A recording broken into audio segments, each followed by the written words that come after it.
For over 30 years, HBCU Image has been more than just an apparel store. We've been a movement, a statement, a legacy.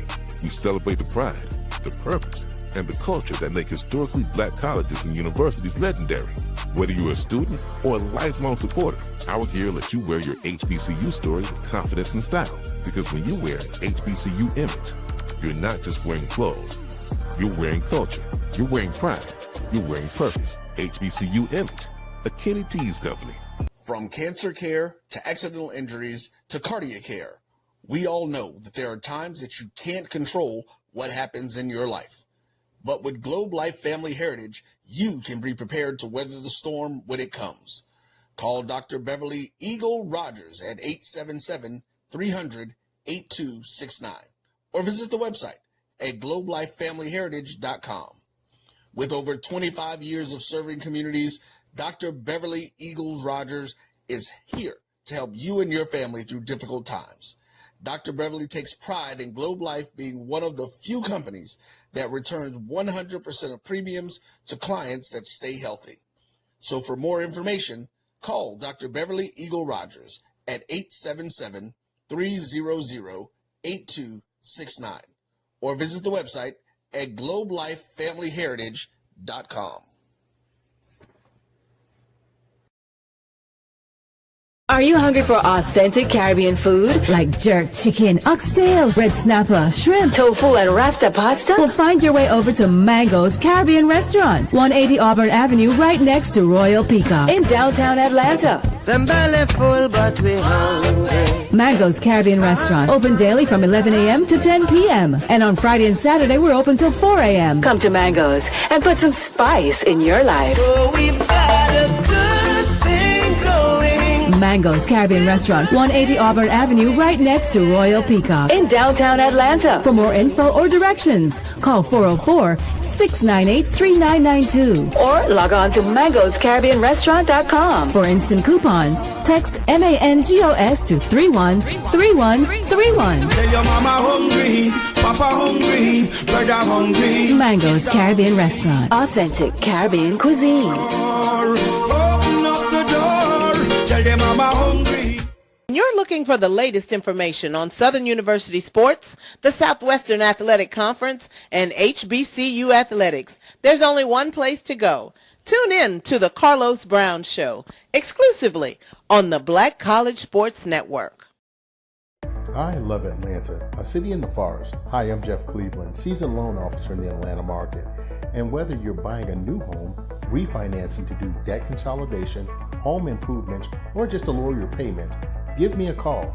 I'll ensure that you're treated with dignity and respect, that you're informed throughout the process, and that there are no surprises at closing. Give me a call and let's get started.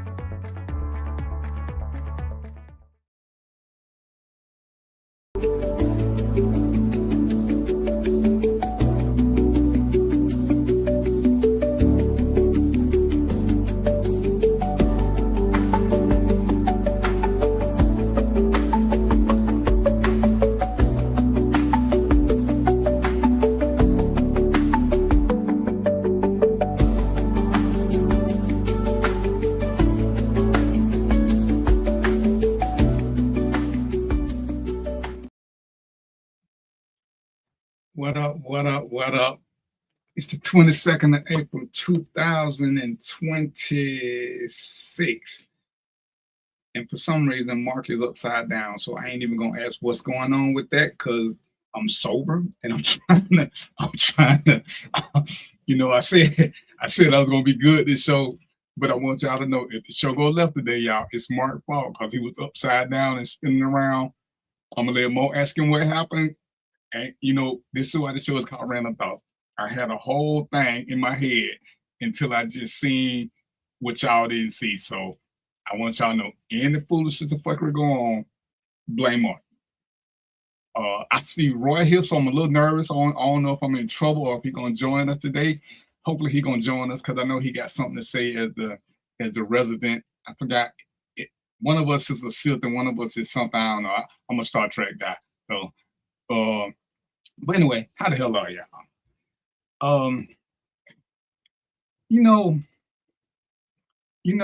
sometimes like during the course of a day, the course of a week, or whatever it is, people always reach out to me and they ask me crazy questions. And sometimes the questions are really insightful. That's why sometimes I don't know what the show gonna be about.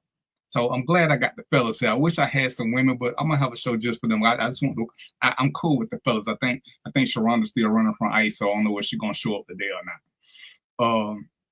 But what's amazing to me is people's obsession with gay people, and it's like, why do people always ask if something gay? Why do you care? Why do you care? And just for shits and giggles, anything that a man and his woman or a woman and her man decide to do, it can't be gay.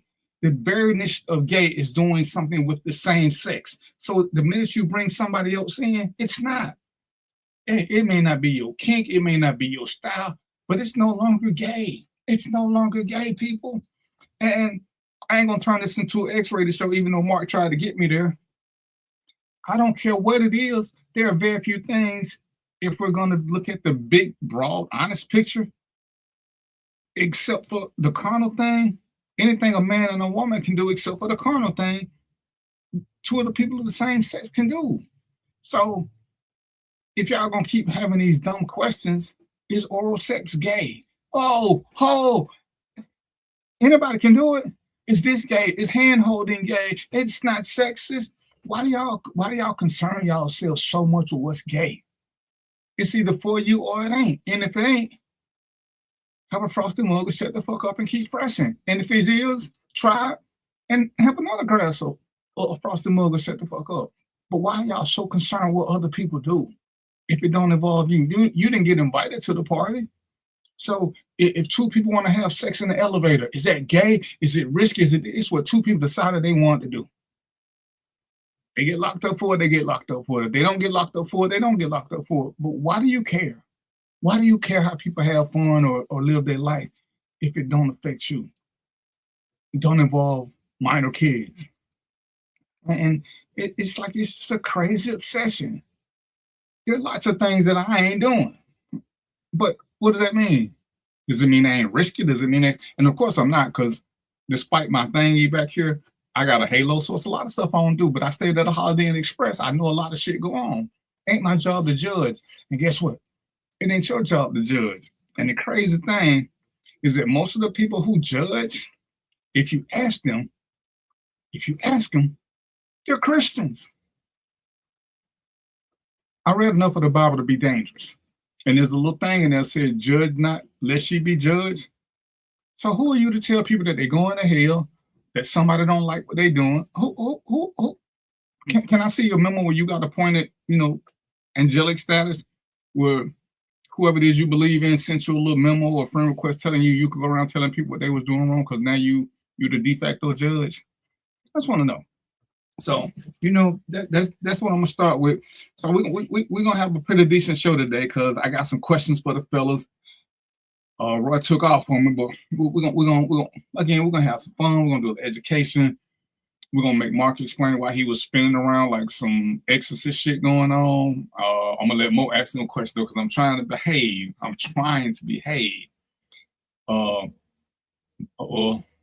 Mo taking some moonshine, so I don't know what the show gonna be about today now. Mo taking moonshine, Mark doing some exorcist shit.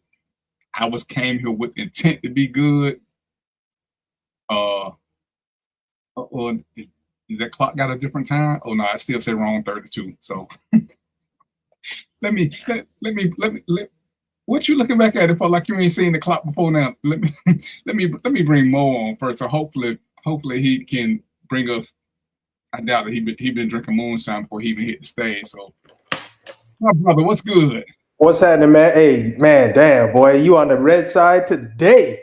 You on that fire side, boy. You opened the show up on fire, man. Hey, listen, check it out. So I don't know if I ever told y'all this, but I got a moonshine story, man. Did I ever tell you, DVP, my moonshine story? Nope. From the Northeast, man. Ain't never been down south. Wife got family down south. She said, "Hey, let's go visit." So I'm like, all right, cool. I ain't know what I was expecting. I didn't know what I was prepared for. We head to Alabama. So I get down there. and you know, they divide everybody up. They say, okay, you're gonna hang out with the uncles, you know. So they put me with the uncles and cousins, and the ladies went and did their own thing. So I'm with the uncles and cousins. First thing the uncle did, he said, we hanging out in his garage, right? He got this big jug, clear, with look like water. I'm like, oh, it's a water jug. Okay. So I asked him, I said, what's that right there? You know, I need a glass of water. What's that right there? He said, oh, man on the mountain gave it to me. I said, what the hell does that mean, man? I'm from Northeast, man. I don't know what the hell that means. He said, man on the mountain gave it to me. He said, you want some? I said, yeah, I want to drink. He said, okay. Didn't warn me or nothing. Put it in a little small cup about that big. Just filled up a little, about a quarter of it. Hit that shit to the head, boy. Pow! You already know. I took that shit to the head. Bam, right? Tasteless. Didn't have no scent of alcohol, nothing. 2 minutes later, I kid you not, man. 2 minutes later, knocked out cold in the front seat of my car. Just because I was like, I gotta go lay down, man. I don't know what the hell going on. I went and laid down, knocked out cold, man. They had to wake me up, bro. You got some of that Everclear. Oh yeah, yep. I said, God, man, y'all, man, I ain't never going. Oh, it's like that. Like that. It's funny like that. Okay, all right, then. Yeah. So anyway, I got more of those, man, because my adventures, my down south adventures, man, crazy. But I'm now he trying to blame it on down south. That's what it do, Mark. You through spinning around, brother? Yeah, man.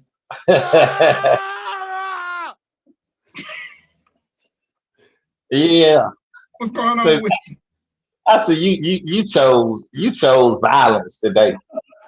Bro, Mo was looking at you the same time I was looking at you doing whatever the hell you were doing, Mark. We came in peace, brother. You started that exorcist shit. It's like, exercise them demons out that y'all be trying to provoke to come out. So I was trying to get them out before it got too far out of hand.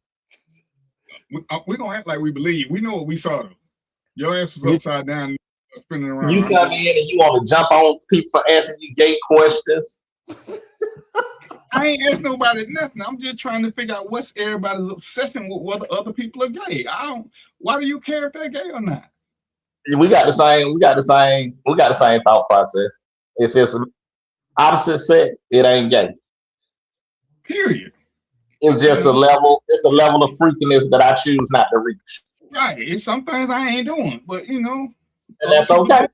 But as long as it's a man and a woman, it's like that's the basic. But it's like it's like we like to create our own definitions for shit, so we can say, "Oh, no, that's this, whatever." Well, you got to think about it. They created a culture where they just randomly had gay thoughts, and I definitely would not subscribe to that gay shit. Every time you having a conversation with a man and you say something remotely sexual, pause.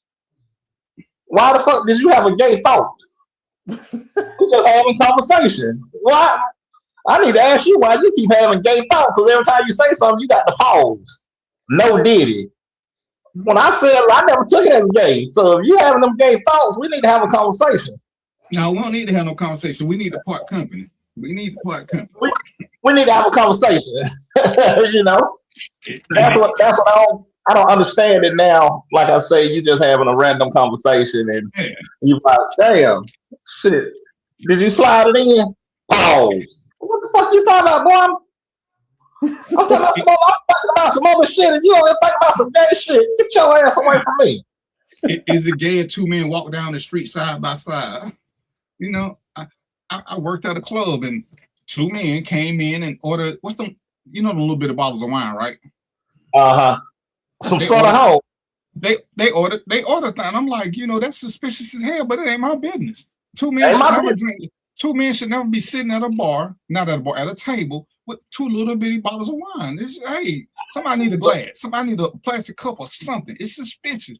But guess what? I don't even care as long as they pay for them. Yeah, they can order a case of them. Like, hey, what you think about them guys or whatever? Hey, I think them guys got good credit because their credit card keep going through every time they buy some shit. That's what I think. I'm with you. Ain't my business. Or like my mama say, ain't my monkey, ain't my circus.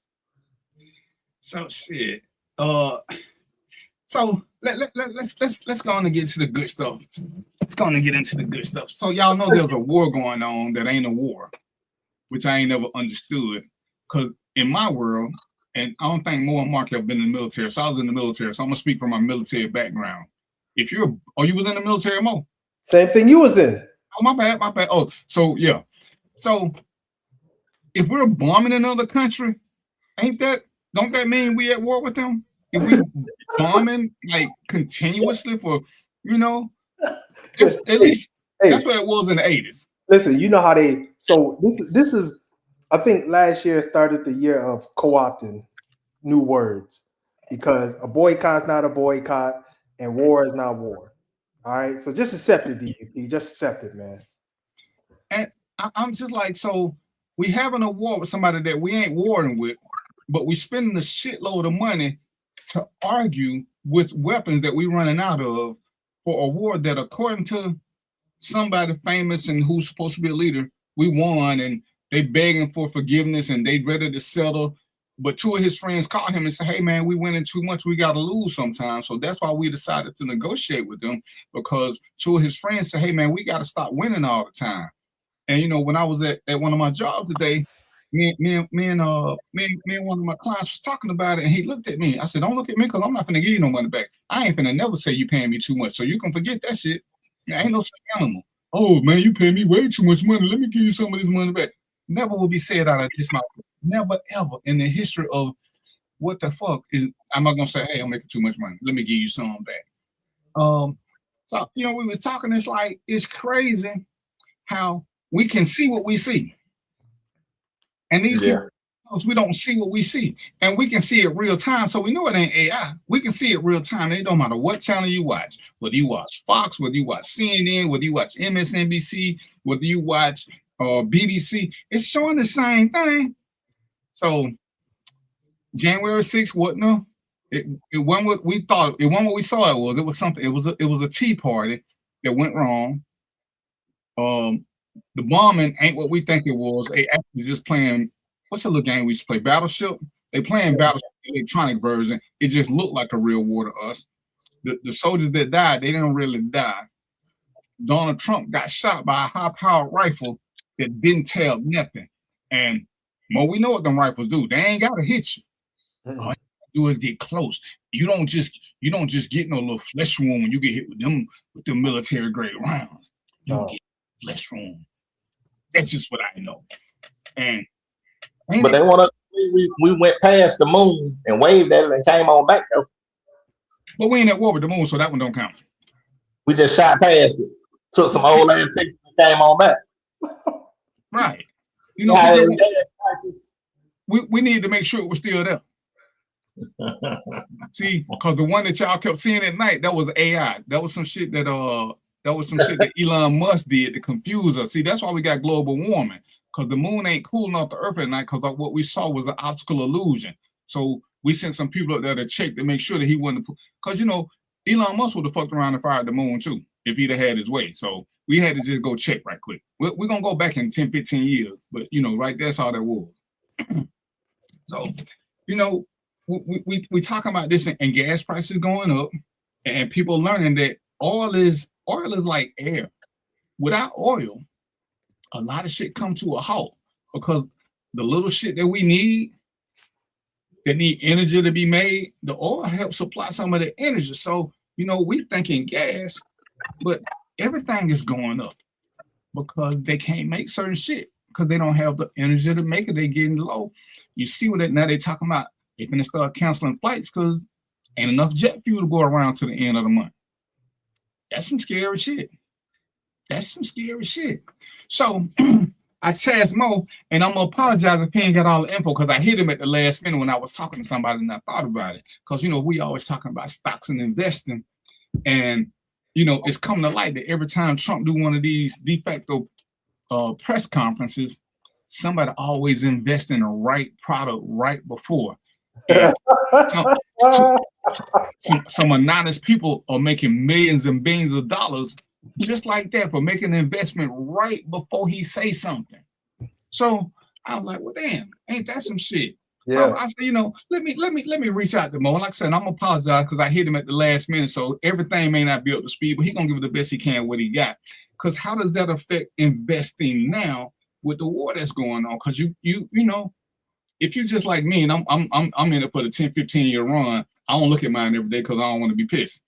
But for the casual investor who's still trying to get into it, which if I'm gonna speak ahead of turn, it's probably a little bit harder now because most people ain't got disposable income like they used to have now with everything going up. So I'm gonna take the floor and give us a little bit about investing with stocks during a war that ain't a war.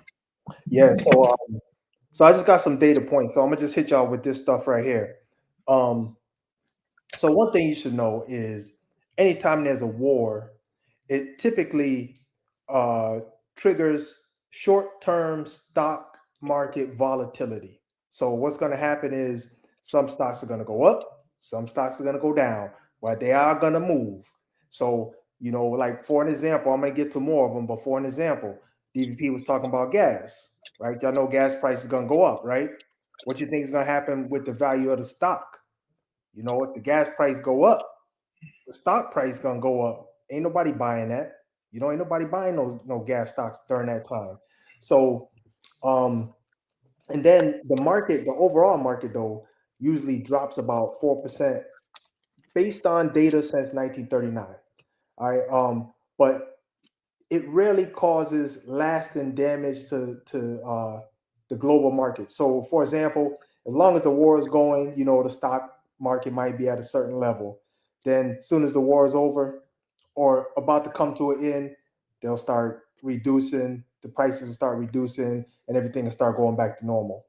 The markets after a war or some kind of event, markets will rebound within a matter of weeks. So think about it this way, right? So you say, hey, I want to invest right now. So what sectors benefit because of war? So let's just talk about that, right? There's some sectors.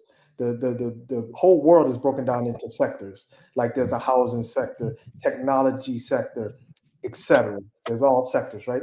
But energy companies often benefit from rising oil prices. So if the price of oil is going to rise during a war, energy companies will rise because you need to have machines and products and electricity to run the machines that get this oil, to dig for this oil. Defense and aerospace stocks, y'all already know what's going to happen with those, right? Those are going to rise just like commodities. But defense stocks, all of these companies that make bombs and weapons, the stock price of that is going to go off the chain during the war because it's in big demand. Anything in big demand is going to go off the chain. So the idea is this: just before a war is a good time to invest in tech stocks. Because y'all know nowadays war is really a war of technology, right? It's a war of technology because everything that we do, all of the mechanisms that we use are associated with tech, right? If we want to do surveillance, it's tech related. We got all kind of different. We got these goggles that allow you to see in nighttime. That's tech related. All of those things are tech related. So tech stocks are a good thing. The sectors that are hurt because of war. I think DVP might have mentioned it, but ain't nobody traveling right now. Who the hell is traveling? Ain't nobody gonna travel, man. Is the gas for that plane has gone up. So guess what's gonna happen to the price of your ticket? They gotta pass that expense on. The price of your ticket is gonna go up during the war. So they call it consumer discretionary travel, tourism, and luxury goods. All of those things are about to be are going to be hurt because of a war. Because like I just said, ain't nobody trying to travel during this time during a war. It's not one of the things that people want to do. You never know what's going to happen, right? People stop spending. People stop buying luxury goods and going places. That's just part of the mechanism of human nature. But yeah, so that's typically what happens during the war. If y'all got any questions, you see that email at the bottom, just send them to me. That's it, D. So tell me this, Mo. At this juncture, when you see some of the sectors maybe stock prices may go down based on the war, would this be a good time to buy some of those stocks or Absolutely. invest in those stocks? Yeah, And then absolutely. after the war, it comes up and balances out. You said about 3-4 weeks.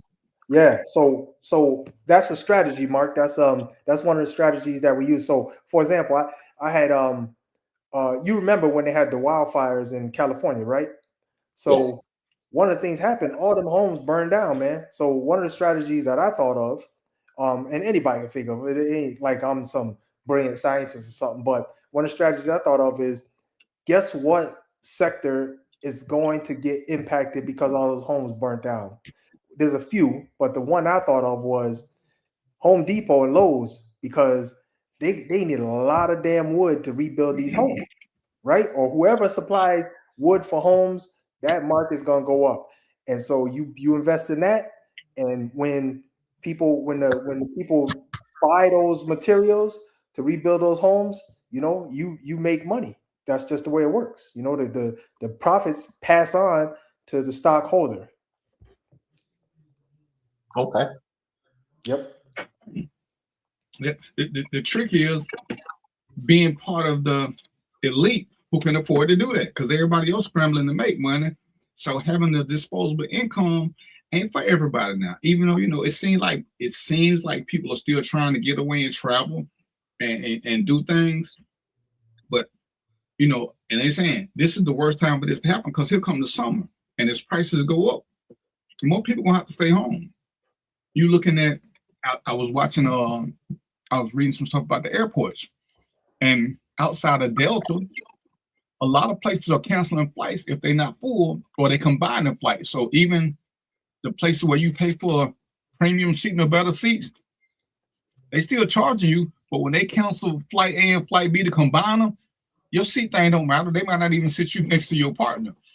But they're not just doing flights no more that are half full, even though the bulk of airlines truly make their money not off of transporting people, but off of transporting cargo. Because even Delta transport cargo, that's where they make their money.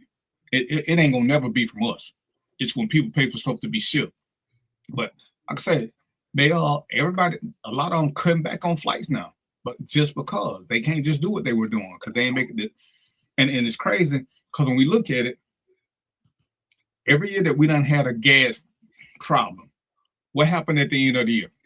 They made record profits. So they gouging us, because every year they make. How do you make record profits if how do you make record profits? Because they making money. They ain't never going broke. They ain't never just barely breaking even. Go ahead, sir.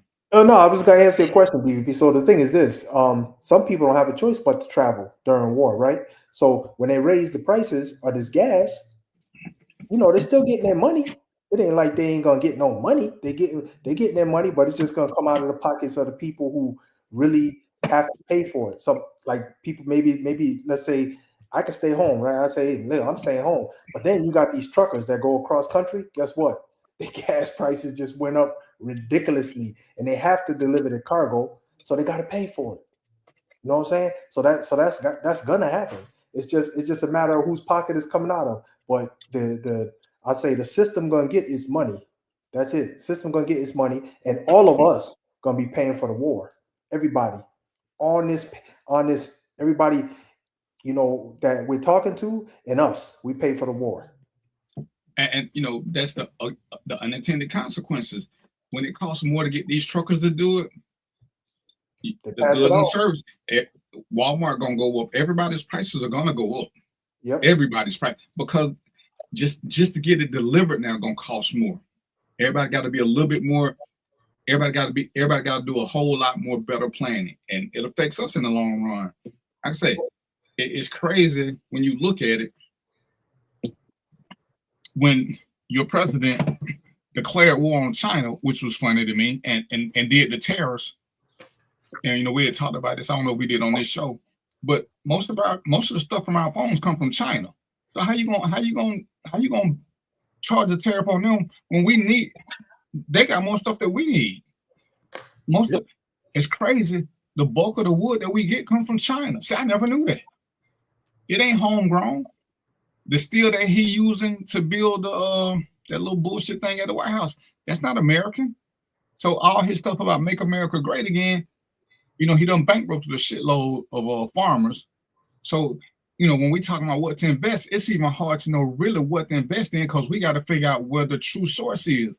Because people they'll try to clown you for investing in stuff that support the Taliban or support this or support that. But yeah, I just want to make one more comment too, because I don't know if everybody put it together, but this just gonna simplify the whole thing. But maybe y'all got it, maybe you didn't, but I'm gonna just say it straight out. Poor people pay for the wars. Let me say that again.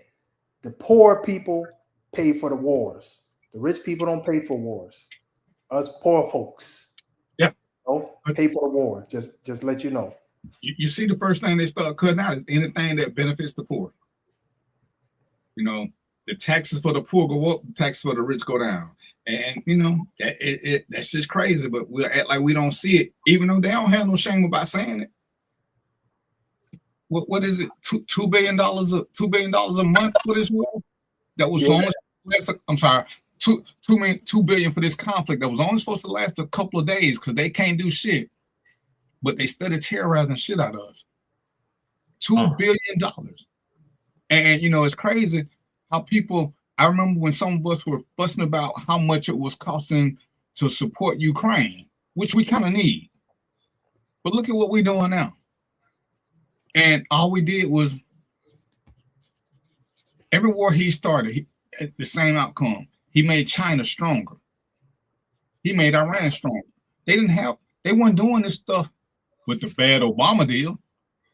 He just told them how powerful they was because with the world's greatest military, we can't get through the Strait of Hormuz. We can't get through it at all. And we got the world's greatest. They can't do nothing. Oh, but they shot down 3, 4, 5 hour planes. And it's insane how we'll sit back. And I'm gonna say this because there's some elections coming up, ladies and gentlemen. And I did the research. I'm not mad at who voted. I'm really not. What got us in this position is the people that didn't vote. Because in theory, Trump got the same number of votes he got last time. What we had was a bunch of people who didn't vote at all. If half of those people would have voted, Trump would have lost. So it wasn't that black men didn't vote for her. It wasn't that black women didn't vote for her. There were people who didn't vote at all. That was the missing element. So when we keep saying our vote don't count, and you look at all this, if your vote didn't count, why they trying to why were they doing this gerrymandering, trying to change districts, trying to get rid of some things, trying to make it so more Republicans win? And it's crazy, you know. I always say the biggest source of misinformation don't come from the news media. It don't come from intellectual people. It come from us because we are quick to give away our power. Oh, black people ain't got no power. We got a shitload of power. We just keep talking ourselves out of it. So, ladies and gentlemen, we're gonna do some political shows as we get closer. And it don't matter, but go vote, go vote, go vote. Know why you're voting. Know who you're voting for. Don't just pick a straight Democratic ticket or a straight Republican ticket. Know what these people are doing. There's some good Democrats, there's some good Republicans. There's some shitty Democrats, there's some shitty Republicans. We got to start paying attention. This affects us each and every time.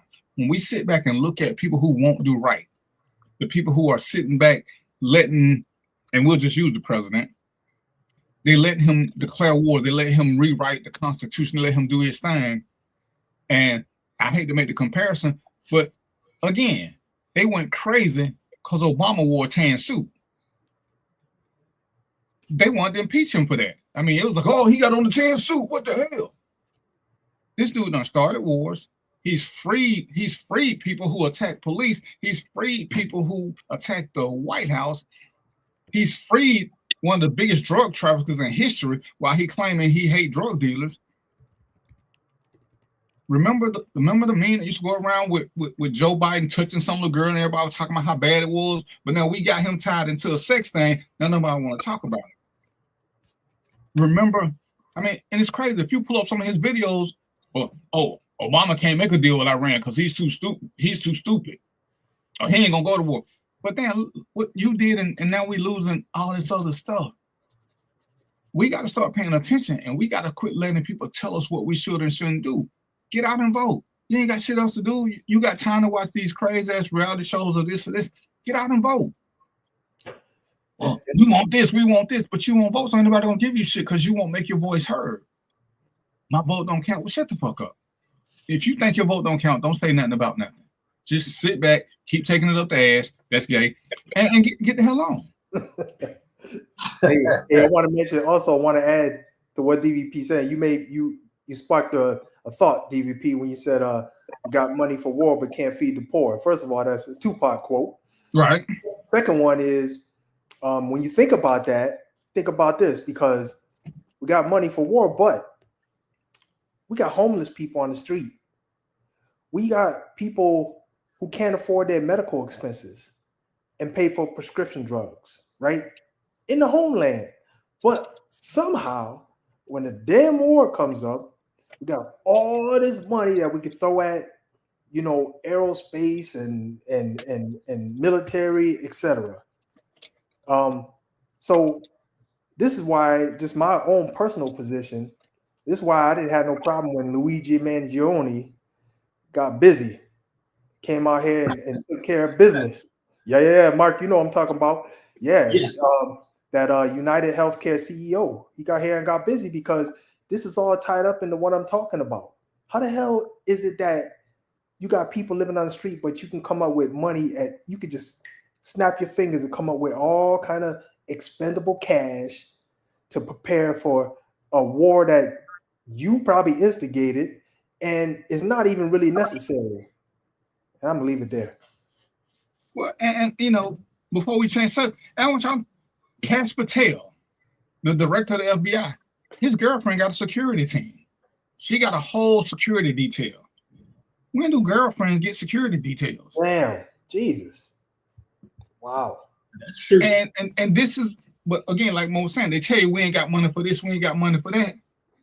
And they tell you, we sit back, and it don't matter how you feel about it, the facts are what they are.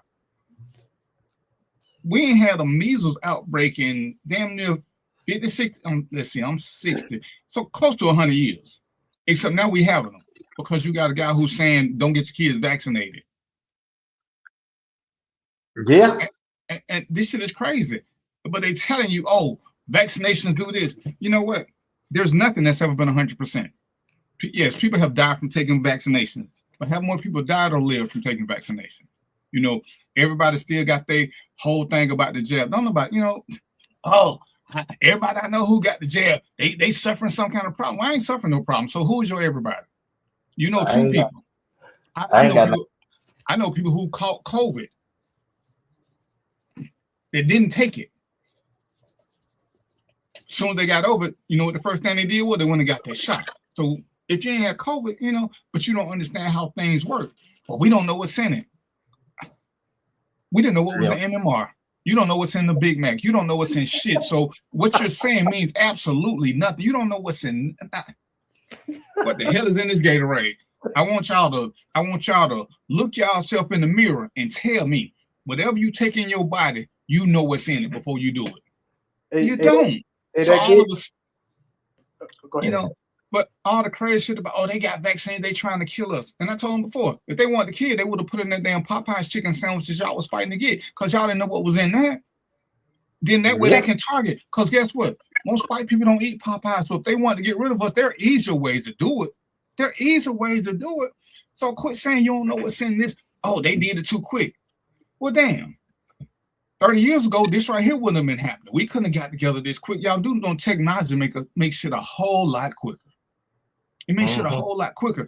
So it's like, come on now, can we have a common sense argument? I said, I met a girl who was like, it's crazy shit I ever heard. I had to look at her the long way and I walked off. She said, did you take the shot? I was like, yeah. She was like, well, if we have sex, you gotta wear a condom. I was like, I was gonna wear one anyway. She's like, yeah, because I don't want to catch nothing. If you got the shot, you can pass it through. You gotta be shitting me. She don't want the shot, but you can get her chlamydia. Damn, So, that you want logic. me to, let me pull my pants down so you can see this tail I ain't got. Are you serious? Oh, yeah, Well, that's- I know some people, and that's my favorite line. I know some people. Call them. Let me talk to them. Call them. I want you to call them because I'm tired of y'all telling me who y'all know. Call them. Call them. Let's get them on the show. Let's get them on the show. Shit, let's call it out. If you got proof, you're right. You heard through some fucking TikTok or some other bullshit. Stop the madness. If you don't want to take the jail, fine. And I find it crazy and disingenuous that people who didn't take it, then why y'all walking around with these fake cards so y'all want to act like y'all people who did take it? Be proud of your stance, player. Be proud. See, I ain't never took a flu shot. I ain't never lied. If it required a flu shot to get in somewhere, hey, I'm just gonna miss it. But I ain't finna lie about it. Oh, they selling fake COVID card. What you need a fake COVID card, player? Be proud of what you're doing. Stand your ground. Stand your ground. It's like, man, y'all killing me with this, but y'all got all these conspiracy theories. You know, oh, the 5G gonna do this. Okay, so we've been having 5G for a minute now. Yeah, that is. The only thing 5G did, it made Mark clock start working. That's it. Ain't did shit else. It ain't did shit else. It ain't. My hair was already white. It didn't make it no whiter. I started running the other day. Guess what? I'm still slow as shit. Mark can tell you, I was slow when I was young. So shit, I ain't had no hope of getting fast as I got. I'm still slow. So the 5G didn't do nothing for my speed. And like we keep coming up with the craziest shit. Now here's the only thing, and I'm gonna go back to where we were. To the people that's running to get in positions that say they're gonna benefit us. I hope they take a few pages out of his book and say, fuck it, I'm gonna do what I want to do, stop me. Instead of standing in front of us, telling us these lies, get in position, and then be like, oh, I can't do it. I can't do it. It's so much stuff they tell him he can't do that he say, fuck it, I'm gonna do it. Stop me. The judge say you can't do it. Fuck the judge, I'm still gonna do it. So I hope when these people, when we vote, you know, we got early voting in a couple of weeks and the primaries and all that type of stuff. When we start putting these people in position, I don't want to hear I can't no more. Or they stop me. Go ahead and do what you do. And the dumbest thing that he did turns out to be one of the smartest things he did was put incompetent people in positions to do what he tells them to do. We ain't got to be out here getting these people with all these super degrees and they're so highly decorated and educated. Put one of them dumb motherfuckers in place and say, you do what I tell you to do. And I'm cool with it. Yeah. But that's all you need. Putting people on your team that's on your team. So if I tell you to do this, don't give me your overeducated thought about it. Just do what I told you to do. And Mark, nobody got in trouble. All that I can't do, all this whole time, all of a sudden people doing it, nobody got in trouble. Well, don't say nobody, because all his lawyers keep getting disbarred. Oh, well, all his lawyers keep getting disbarred. Yeah. Ain't got one no more. And you notice that this president is, people say what they want to say. He done went through more cabinet members than people than any other president. Period. Mm-hmm. This dude ain't had nobody. I can't even. We're gonna call him a white man. He got rich by being in the White House because he didn't have all that, and that's why he's scared to lose. Because I guarantee you, when this next election comes, I bet he won't be in America. I bet once before the transition of power, I bet he in another country. Because whoever comes next can indict him. And I'm gonna say this: we're gonna switch the subject. Have y'all noticed that as much as he talked about Biden and the crime family, they ain't been under indictment yet? But he kept talking about how they was criminal. He done tried to indict everybody else, Letitia James, everybody else, but he ain't went after the Bidens at all. Wonder why that is. Why that is. You running everything, and you swore they had a criminal empire going, but you ain't said nothing about them. Nothing. So anyway, we're gonna go ahead. Before you move on, but no, we can move on, but I wanna just make a comment because you brought up something. You were talking about data and information. And I just want to talk about 3 things that I heard when I was growing up. I was a teen growing up, scared the hell out of me, and none of this shit happened. Number one, y'all heard them too. I know y'all heard them because this is global. Number 1, a comet was gonna hit the Earth and kill everybody. I know y'all heard that. But we're dead. You just didn't know it. Yeah. we're inside the matrix, bro. It's the red or the blue pill. We're inside the matrix. Number 2, the killer bees were gonna come from Africa and kill everybody. Y'all hear that? Number 1, we're dead. We're inside the matrix. Yeah. And then number 3, I think DVP touched upon this one a little bit, but Y2K was gonna stop all the computers. Every shit was gonna shut down. It was gonna be mass chaos. Blah blah. And remember that was part of the Mayan calendar because it ended. So that was supposed to be the end of the world. Right. After that double, when that 00 hit, it's over. Prince Antonio, 1999, party out of time. Party over with out of time. That was Prince right now. And I'm gonna say this more because you just may remember. I know people who took money out the bank because the banks was gonna crash. I said, do you ever read the little fine print that if a bank crashes, your money's still protected up to X amount of dollars? You ain't close to X amount of dollars. Now, if you got $2 billion, don't put $2 billion in the bank because if they go under, I think it's $250,000 you protected too under FDIC. I say the way people tell y'all shit, but if you keep money in your house, let's just keep your whole $20,000 in your house. If your house catch on fire, guess when your insurance company is not gonna give you that $20,000 back. Not at all. You might as well keep it in the bank. They ain't no insurance company paying out no money settlements unless you got some. Even if you got some special money that's worth something, they're gonna tell you you better put that shit in. You gotta put that shit in what do you call it? Safety deposit box or something. But you gotta take it. But your regular money, they're not replacing that. But hey, y'all keep doing what y'all doing with the conspiracy theory because they're gonna go broke and all your money gonna be gone. That ain't how it works, ladies and gentlemen. Hey, all right, so hold on, DVP. Since you mentioned, do your thing, bro. Do your thing. No, just a quick note. Since you mentioned it, I just looked it up. FDIC covers 250,000. So if you snatching out your little 5,000 because you was worried. Boy, let me go get my $47.83. Right. Just make sure you don't put 251,000 up, but up to 250, you cover if something happens. Make sure your bank is FDIC insured. Right. Don't fuck with that Greenway stuff that somebody told you to go to. That's not FDIC, but that's a whole nother show. We ain't going there right now. So,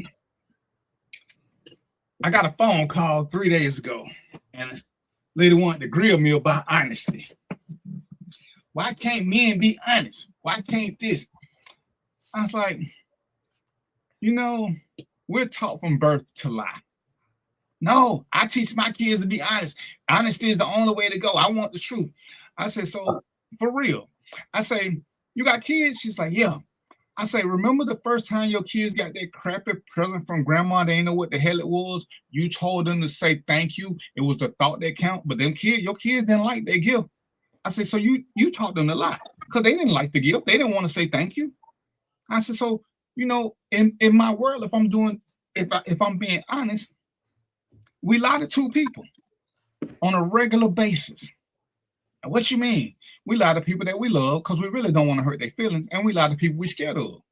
See, when that dude holding that pistol at you and ask you, is he the best looking thing ever? You're gonna look at that pistol and say, yes, sir, you the prettiest person I ever seen in my life because you're scared of that pistol. When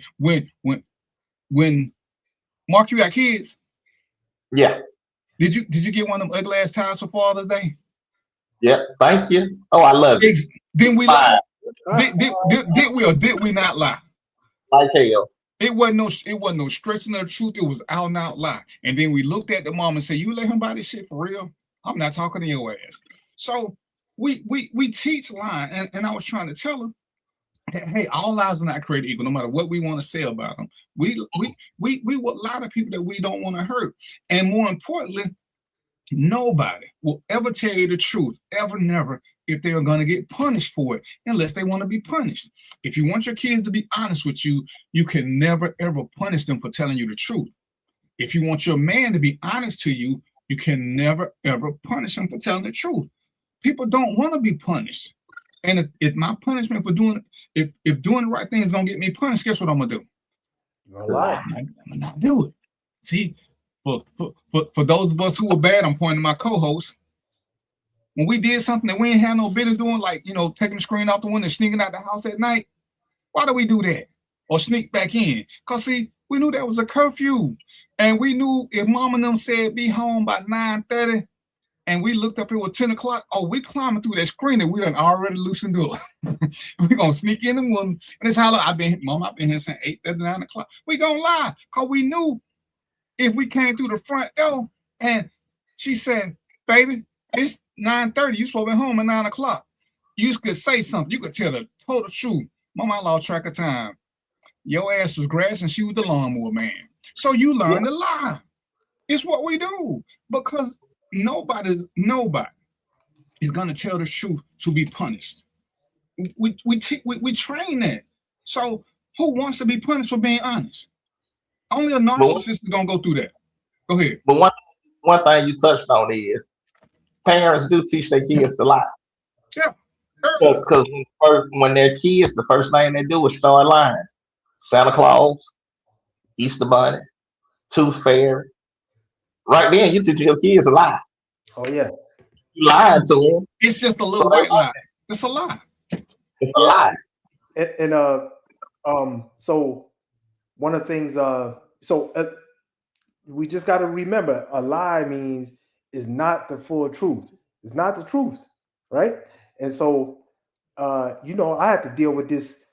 I had to deal with these damn dress rehearsals. My wife would go out and buy 5 dresses, and now I'm the judge, right? She put one on. Come here. What do you think about this one? I gotta go in there and take a look at it. So I started off with, I don't like that one. It looks horrible on you. I started off that way. After some coaxing and too many problems, I got to a point where I was just like, I think I like the other one better. That's all. That's okay. I like the other one better. I'm lying, man.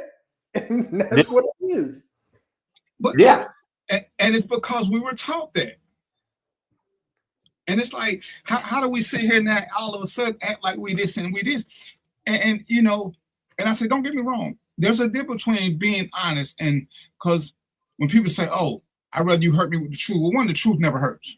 It never hurts. You might not like it, but it never hurts because you truly want honesty. So you put your poker face on and take for what it's worth and keep moving.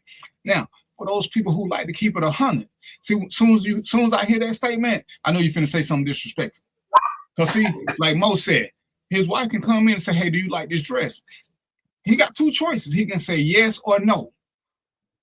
See, when most say no, because it makes you look like a fat pig, see, that was never the question. There's no need to add in all this stuff. Oh, I need to keep it 100. No, keep it 100 means you want to be disrespectful. We don't have to keep shit 100. Just tell the truth. Answer the question. That's it. We don't have to give all that extra commentary because when you get it back, you being disrespectful. Now like I said, as soon as I'm just keeping it 100. Keeping it 100 is usually a 1 or 2 word answer. What do you think about? But I was telling her, men would lie because of what you did to them. When he told you the truth, what'd you do? Oh, I cussed his ass out. So you think he gonna tell you the truth again? To get cussed out again? Yeah, it's over. It's over. When he give you the honest truth, you know what he doing? He want to get in trouble because he want to get away. So he gonna tell you some shit so you can tell him to get the hell out your house. So now he can go hang out with the boys all night because he don't want to be at home. He don't want to be forgiven. That's why he set you up that time. And it's like it's just like you got to be careful what you ask for, right? Because most times, like I said, when keeping 100 is disrespectful. When most of us lie to our kids at birth, most of us tell our kids to lie when they get old enough to make faces, because kids are as honest as they come. And you can look at their face and tell how much they don't like something. And what it said, fix your face. Tell grandma, thank you. It's the thought that counts. No, Shawty, it ain't the thought that count. If it was the thought that counts, she should have thought better about this ugly ass gift. Go ahead. No, do you think? So part of the reason, and this is a broad statement about the line. Women, when you meet them, just tell me the truth. Give me the option. Straight up, women. This is the truth. Right? Did he freeze? No, he's y'all can you hear me? I don't hear nothing. Yeah, you good. Go ahead, Mark. Okay.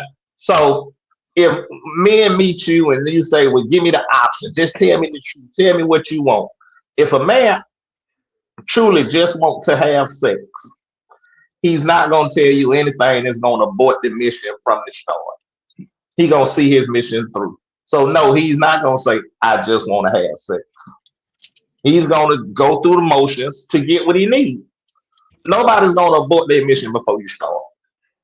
And y'all just have to accept that. You better do a better job at vetting and figuring it out. But they ain't coming in and giving you that option. Few gonna come in and give you that option. Yeah, Mark, you're right, man. But you know what? I did that. I went through that phase, man. I did that. I went to the truth serum phase, man. And surprisingly, everybody that I told that was with it. I said, listen. I said, look, I'm in the phase of my life right now. I don't want nothing serious. I just want to date. I said, I got like about 4 or 5 women I'm dating right now. I said, if you don't want to deal with me, it's cool. But if you do, I'm gonna treat you with respect.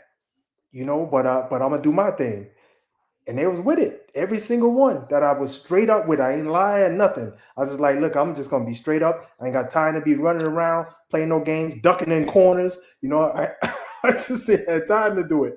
And they was with it. So, you know, the thing is, maybe we shouldn't go through life assuming that all women want something extra serious, right? Some women just want to dip and dive too. That's okay. But if you just go ahead and don't disclose and it happens, y'all both on the same page. Facts. I'm a side with Mo on this. I'm a side with Mo on this one, Mark. I agree with Mo. I completely agree with Mo. And I'm telling you, it works with them because women just want to know a choice. Because sometimes they want the same thing. They don't want to go through all that rigmarole. And if you want a relationship after the sex, you can do that. But a lot of times they don't want to go through all that bullshit with us either. And like Tushawn said, it worked for him too. And that's one of the things that I think we need to start paying more attention to. A lot of these women don't want to be bullshitted. They know what we want. They know we're not coming. Listen, we can sit here and tell all the good stories we want to. We can call ourselves sapiosexual, all these cute little terms. I did a poll. I asked the women, ladies, out of all the guys you ever dated who told you all this bullshit about they was into your mind, yada, yada, yada, how many of them asked you, did you have a library card? How many of them asked you what the last book you read was? Because we didn't give a shit. We just use all them little cute terms. Oh, I like a woman for her mind. I like this. It sounds good. But that ain't why we picked her. We ain't never in the history of never picked a woman. Hey, man, she reading War and Peace. I think I might like her. Hell to the no. It ain't never. So they know what it is. And, you know, sometimes you want to make a connection. Sometimes you just want to be physical. Sometimes, you know, you might want to be long term. But being honest with them, for me, it's actually been a godsend because now they ain't expecting nothing special. See, when we act like we want to date them and court them, now they expecting all that. When all you want to do is smash. Hey, she got 47 minutes. If that's all you want to do is smash. She ain't got to keep trying to plan for the rest of the week. Now, if you like and want to have a conversation with her, that's something different. But we got to be honest because we know it's some that I met some women I thought was pretty cool. It's like, you know, I could see a future with her. And I met some women that my future didn't last past 47 minutes with them. I can see it, and we got to go our separate ways. You don't put it like that, but you just say, hey, you know, I'm just out here doing me, having a little fun. You know what you want to do, and some of them be like, okay, that's what it is, and some others like, nah, I need something special. Like Yolanda said, it depends on where they are, not only in life but in that moment. Because sometimes they just want a maintenance man. They just want to get their plumbing checked, and then they good. Sometimes they want the full package, but ask them where they at. Ask them what they want. You'll be surprised at how many women will go for it. In fact, yeah, when you ask them what they want, but if that ain't what they want, ain't nobody finna abort their mission, spoil their plan. They gonna move the way they need to move to get what they need to get. Then they're gonna get mad and complain about all these food dates when she didn't want to give you nothing in the first place, but you didn't want to abort your mission. Save your money, save your time, player. Nah, that's all completely different. That's one that's into you and one you trying to fuck. It ain't the ones that you just out here trying to date. But yeah, it's gonna be something out there. Like I say, y'all said it never happened to y'all, but I tried to. We ain't saying it never happened. We just saying there's a better chance when you just tell them what you want up front. You can get through a lot of shit. Hey, I just a newsflash, y'all. It worked the other way too, man. Because listen, I went into this shop, man. And the lady, you know, it was a shop we go to. You know, me and the girlfriend I was with at the time. It's a place we go to get food and stuff. And the lady, I don't know, man, the lady behind the counter, she was liking me. So I went up there to get food one time by myself. And she told me, she said, listen, I see you coming here with your lady. Y'all look like a nice couple. She said, but I want you. Man, I was just like, whoa, wait a second. What the hell's going on? You know? And so she shot a shot, man, like that across the bow, man. No joke. It happened. So you say tell them where you tell you what it is. And they say I just want to fuck. Are you gonna go for it, your mama? And I guarantee it depends on who it is. Sometimes that's all they want. And where you are in your life. You'll be surprised at what women will say. I mean, I have met some high class women who was cool with that. They didn't want nothing else. They didn't want to go through all that stuff. So it ain't even a class status. It's a mental status. Because sometimes they tired of dudes and the lies and the trickery. They think it's refreshing when a guy say, yo, I just wanna do some biblical stuff with you. They like, shit, let's go get a room and we own it. Others, sometimes you're gonna get told no. But so, you know, because you're trying to avoid that. No, it ain't. That's when you gotta know how to read the room, Mark. You gotta know how to read the room. See, yeah, you read it and then you play it. No, I read it.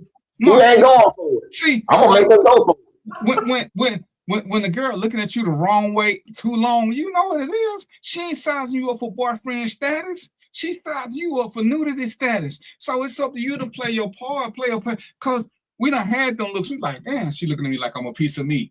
She don't give a shit about what you driving. She don't give a shit about your credit score. She just want to know what you working with. I'm not talking about them.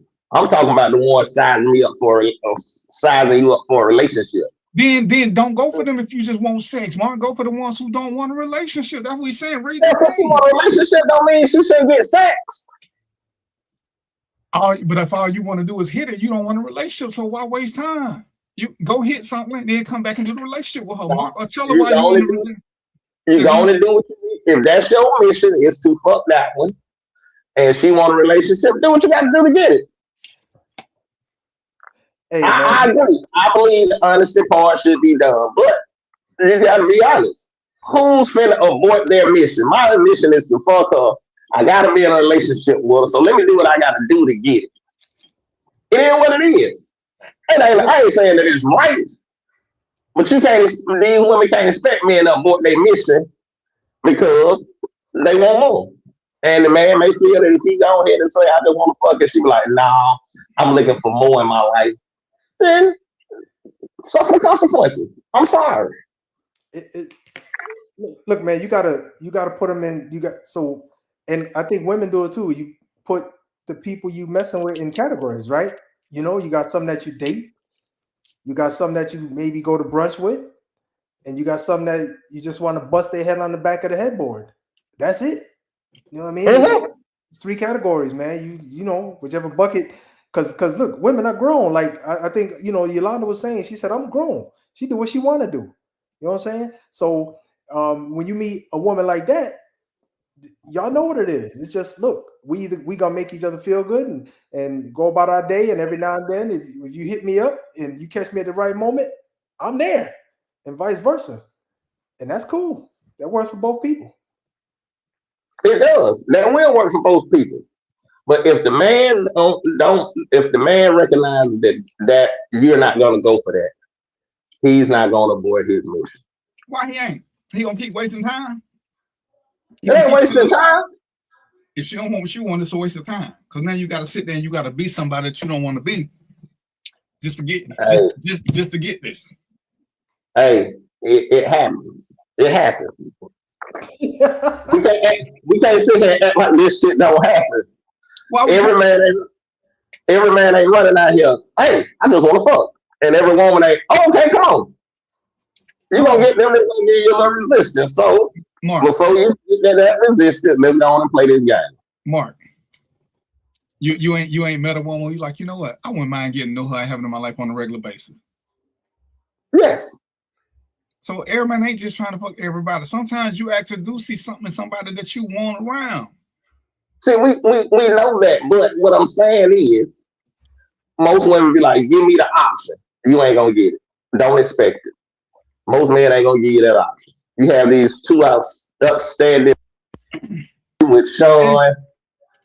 But see, That's why I'm gonna say you wrong. That's why one of the biggest complaints that dudes make, man, these women they going through the same dudes because the same dude is saying he don't want this, so the women ain't expecting that.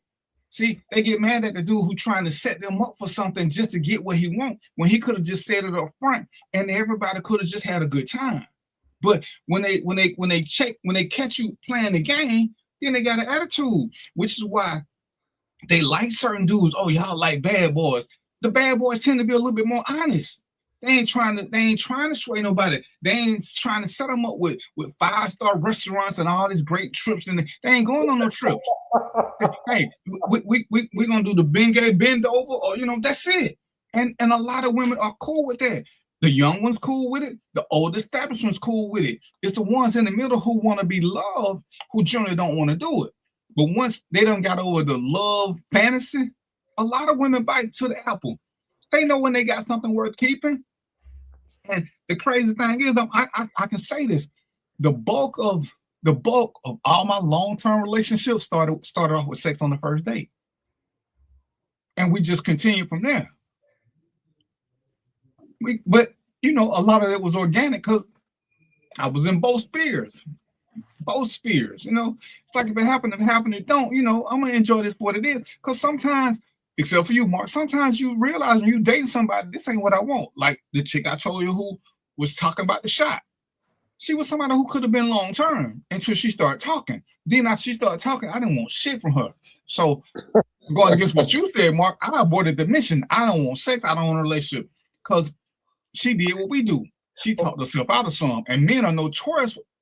Ask women, men are notorious for talking themselves out of sex by saying crazy shit. Go ahead, Mo. Well, no, I was just gonna say, DVP, you was at that's because you was at a particular point in your life, man. Because when you young and dumb and stupid and the wind blow and you ready to go, you ain't turning nothing down. But you probably was at a point where you had some intellect and you could you could fight against the desire. And so you can make decisions. You know how we get when we was like 20, 21, man. Mo, he said it was during COVID. He was 70. Mo, you was in the Air Force. Yeah. If we met with resisting what we did, we moved on to the next one. I ain't no need to going through all this stuff. It was a lot of aborted missions. Oh, she fine. But when she started acting crazy or she started acting like she was hard to get, what we do? Yeah, you go move on. Yeah. Move on. We ain't finna try to convince her shit. Yeah, but so look, you got to remember though that is you had mental training, right? If you go in the military, you had mental training. Bro, we didn't have no we had physical training. We were 18 and 19. We were still home. We wanted to fucking fight. We ain't care more. You don't act like we were special more. We still wasn't shit at 18 and 19. You know how to follow orders, man. You know how to follow orders. No, she wasn't giving her orders. We had to do what we knew what the UCMJ said. It went against UCMJ. We found something. Hey, that girl in the next dorm over there, we knew she was about it. But the other girl, the little admin girl who thought she was all snooty because she was admin and she could look out for that, man, fuck her. But that girl who was a part-time mechanic, looking good when she take her shirt off. Oh shit, I didn't know she had all that up under them greens. Okay, that what's up. Come on, we still want shit, Mo. The military didn't make us better. Don't act, Mo. Don't act.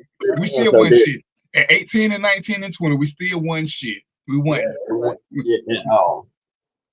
So, but yeah. And I was telling you, if you want honesty, you got to be able to accept honesty for what it is. Whether it's in your partner, whether it's in your kids, whether it's in your coworkers. Because there are some people you can be totally honest with. When I call my friends and I ask them, hey man, be honest with me. That's what I tell people. I got people who will tell me about me if I ask them. If I don't ask you, I don't need you to keep shit 100. Because now you being disrespectful. But if I say, hey Mark, hey man, I'm having this problem. What you think? I expect Mark to tell me what it is I'm doing for real, because I call him and ask him. But for Mark to just call me out the blue and say, yo, D, you doing some fuck shit. Nigga, I ain't asked you shit. Why you calling me telling me this? I just want to keep 100. Dude, ain't nobody asked you to keep shit 100. You being nosy. But if I go out to him and ask him something, then yeah, I expect him to tell me what I answer my question. But and cause we know a little of each other, he can give me something. I still don't want him to be disrespectful. Just, tell me what you see. Because to me, it's always important to know what you put out to people, because everybody think they're doing something. But I know what I think I'm doing, but I got to check the market. It's like when we teach, you tell people stuff, but then you ask them what they heard to make sure that the message you sending is the message they're receiving.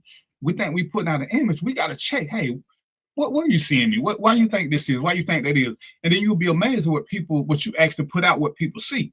Because you don't realize what they see. You just think you know what you're doing. And so I'm always real with myself. When you ain't real with yourself, you ain't ask other people what they see. Because you don't know how you're doing stuff. You don't know how you're doing compared to the crowd. Because I don't worry about nobody but me. But if they done dealt with people who were honest and cool as hell in their honesty, then they met some brothers who were smooth as hell, but they was always dishonest. Why you keep messing with this honest brother who ain't smooth? Because they know what they're going to get from him. And that's like Yolanda and the other one be saying. They just want to be able to make a conscious choice. If I tell Yolanda, hey, I'm at this point in my life, I ain't shit, you know what I'm saying, but I think you're cute, you know what I'm saying, we can do this. Yolanda can say yeah or nay. But if I'm trying to push up on her and I'm just sitting here gaslighting her, she all of a sudden she think I'm hitting on her. But all I want is the goods. She just want to make a choice. Whether she want to give it to me now or whether she want me to wait 3-4 months. Let her have that option. And because we want the same thing, and men are a little bit more sensitive. It's crazy.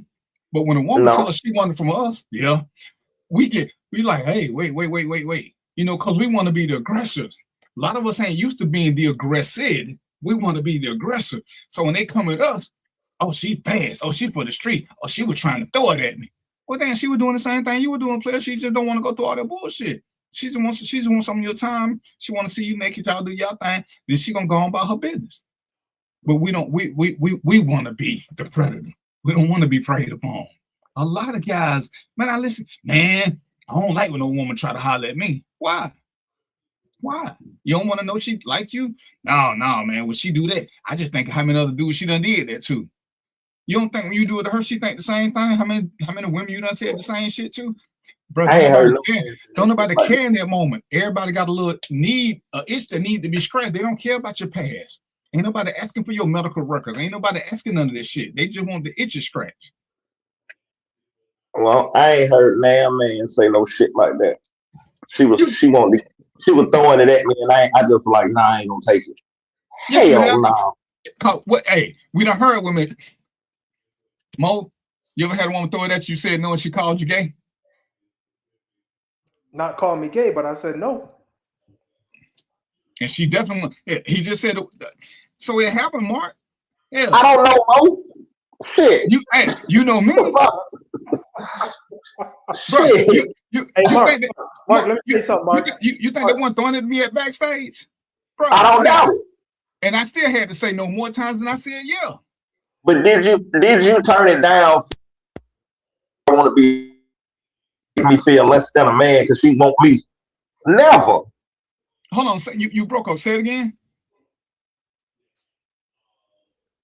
Oh, this dude.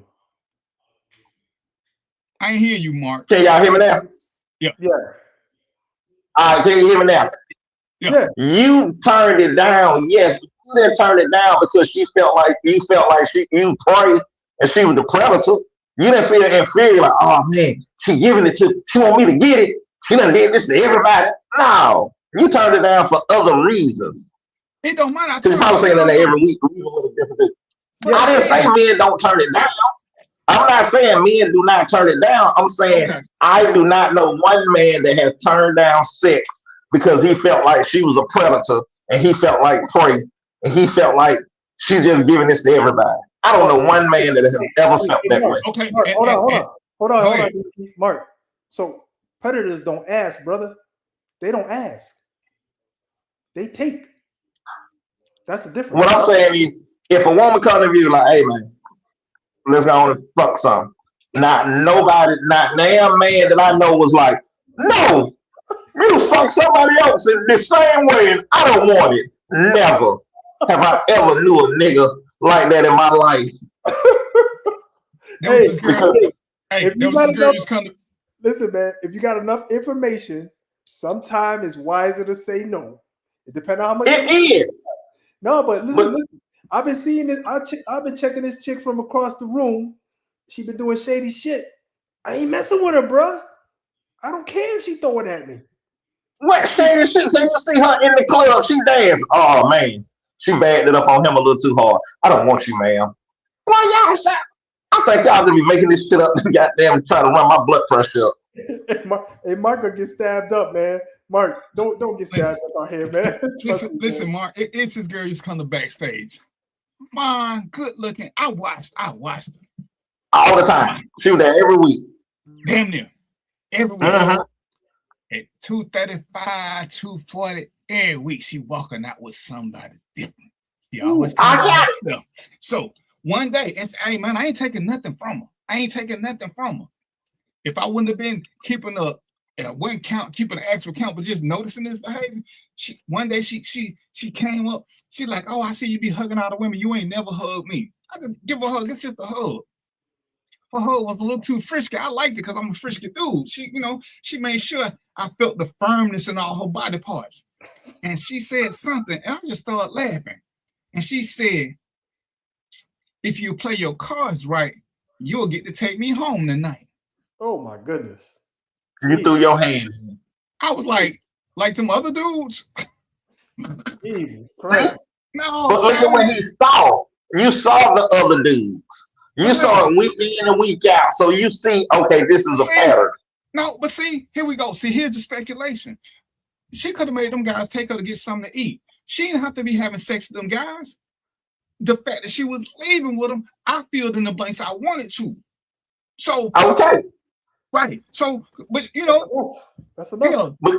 They could have just walked to her car and she could have left them right there. I don't know because I didn't go outside. I just do what I see, and I didn't want no parts of it. Even though visually she checked off every single box. Mark, she wasn't kind of cute. She was pretty. Her and Beautiful they was kissing cousins. She had a body that was built for speed. Well, so let's just say. I was like, let's say you meet her in Publix, not at backstage. You meet her in Publix. Okay. Do you go ahead and dismiss her? First time meeting her, you ain't never seen her. You meet her at Publix. Do you dismiss her? She trying to give me something? Yeah. Yeah. Even if this your first time meeting her, and she say, "Hey, you're kind of cute, and I kind of like you."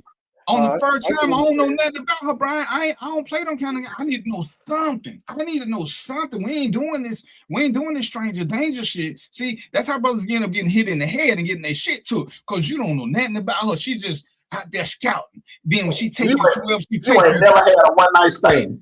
I ain't say that. I said I ain't never had it. So that's what I'm talking about. You asked me about a woman I don't know nothing about. When I had a one night stand, I knew who she was.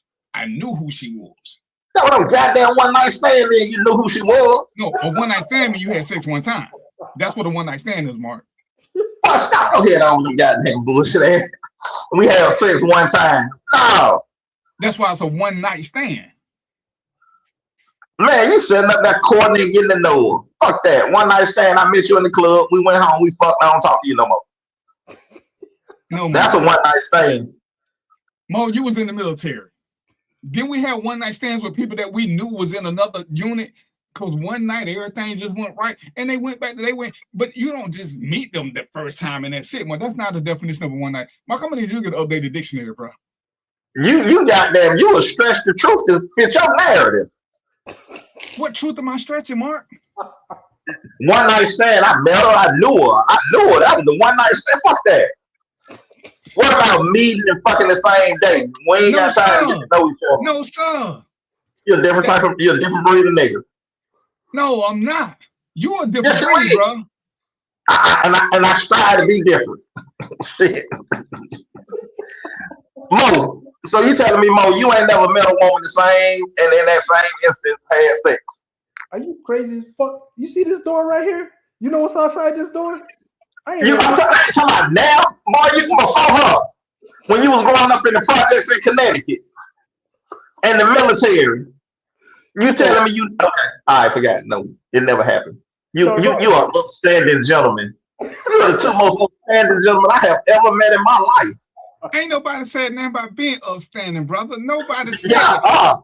Didn't I just say 5 minutes ago that when we was in the military, when neither one of us shit, we just wore a uniform? I just said that. But even then, and we'll tell you, Martin, we had sex with soldiers. They had already had background check. We weren't just randomly hitting civilians. You can't trust random people like that.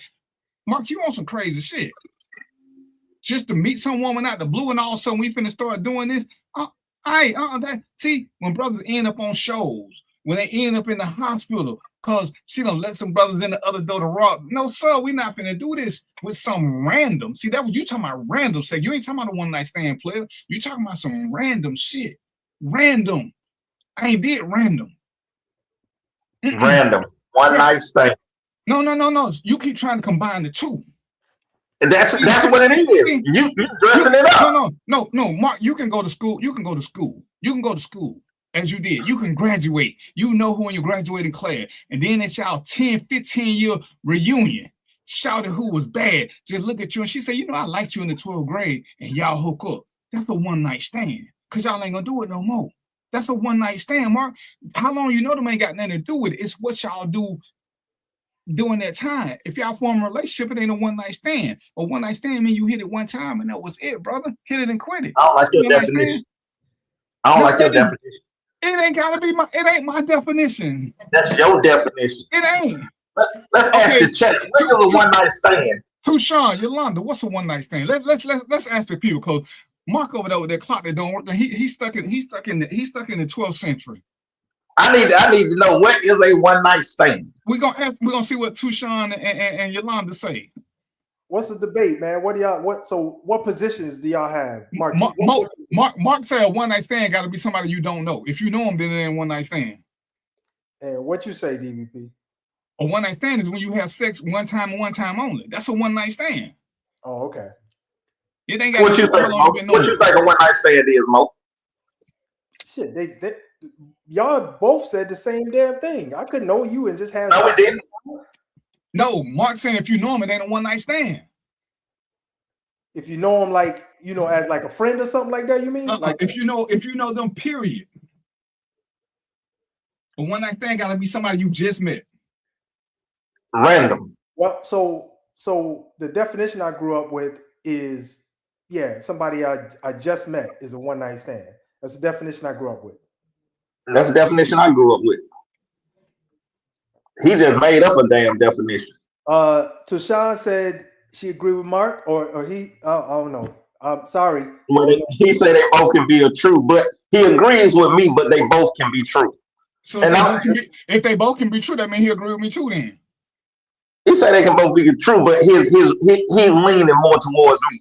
There's always two things can be true. He can't if he think they both true. That means we both equal, brother. Don't he cheat. Said they can't. I'm not saying it. But the definition that we're accustomed to is some random that you just met, you smash, and you keep it pushing.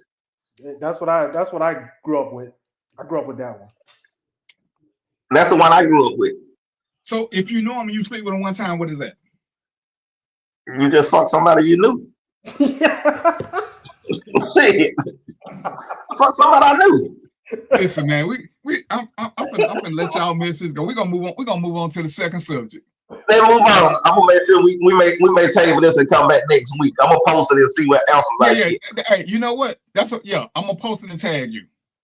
I'll do the same. Once I tag you, it's gonna be on the page. So we only gonna give them two choices: either know them or you don't know them, right? Yeah. That's what we disagree. Whether you know them or not know them. But DVP, Mark probably got different people. That's why he gonna do it too. So y'all get Mark. But I got two pages and I got groups and stuff. So I'm gonna get a better group. Okay. All right. So now, what is it? It's 7:15. Okay. Now let's talk about ghosting. We all grown, right? That's the lie we tell. So when you messing with somebody and you decide this over, what's the best way to let them go? A lot of people now do ghosting. It's like, I don't need to tell them why I let them go down. They don't need closure, yada, yada, yada. How do we feel about ghosting? Is ghosting adultish? Is it because you're scared? What's up with that? And how you feel about doing it or getting it done to you? Well, if I go first, I got a lot to say. So I'll let you go first. Go ahead, because you'll forget your shit, man. So you go first. All right. So there's a lot of factors that are associated with answering that question.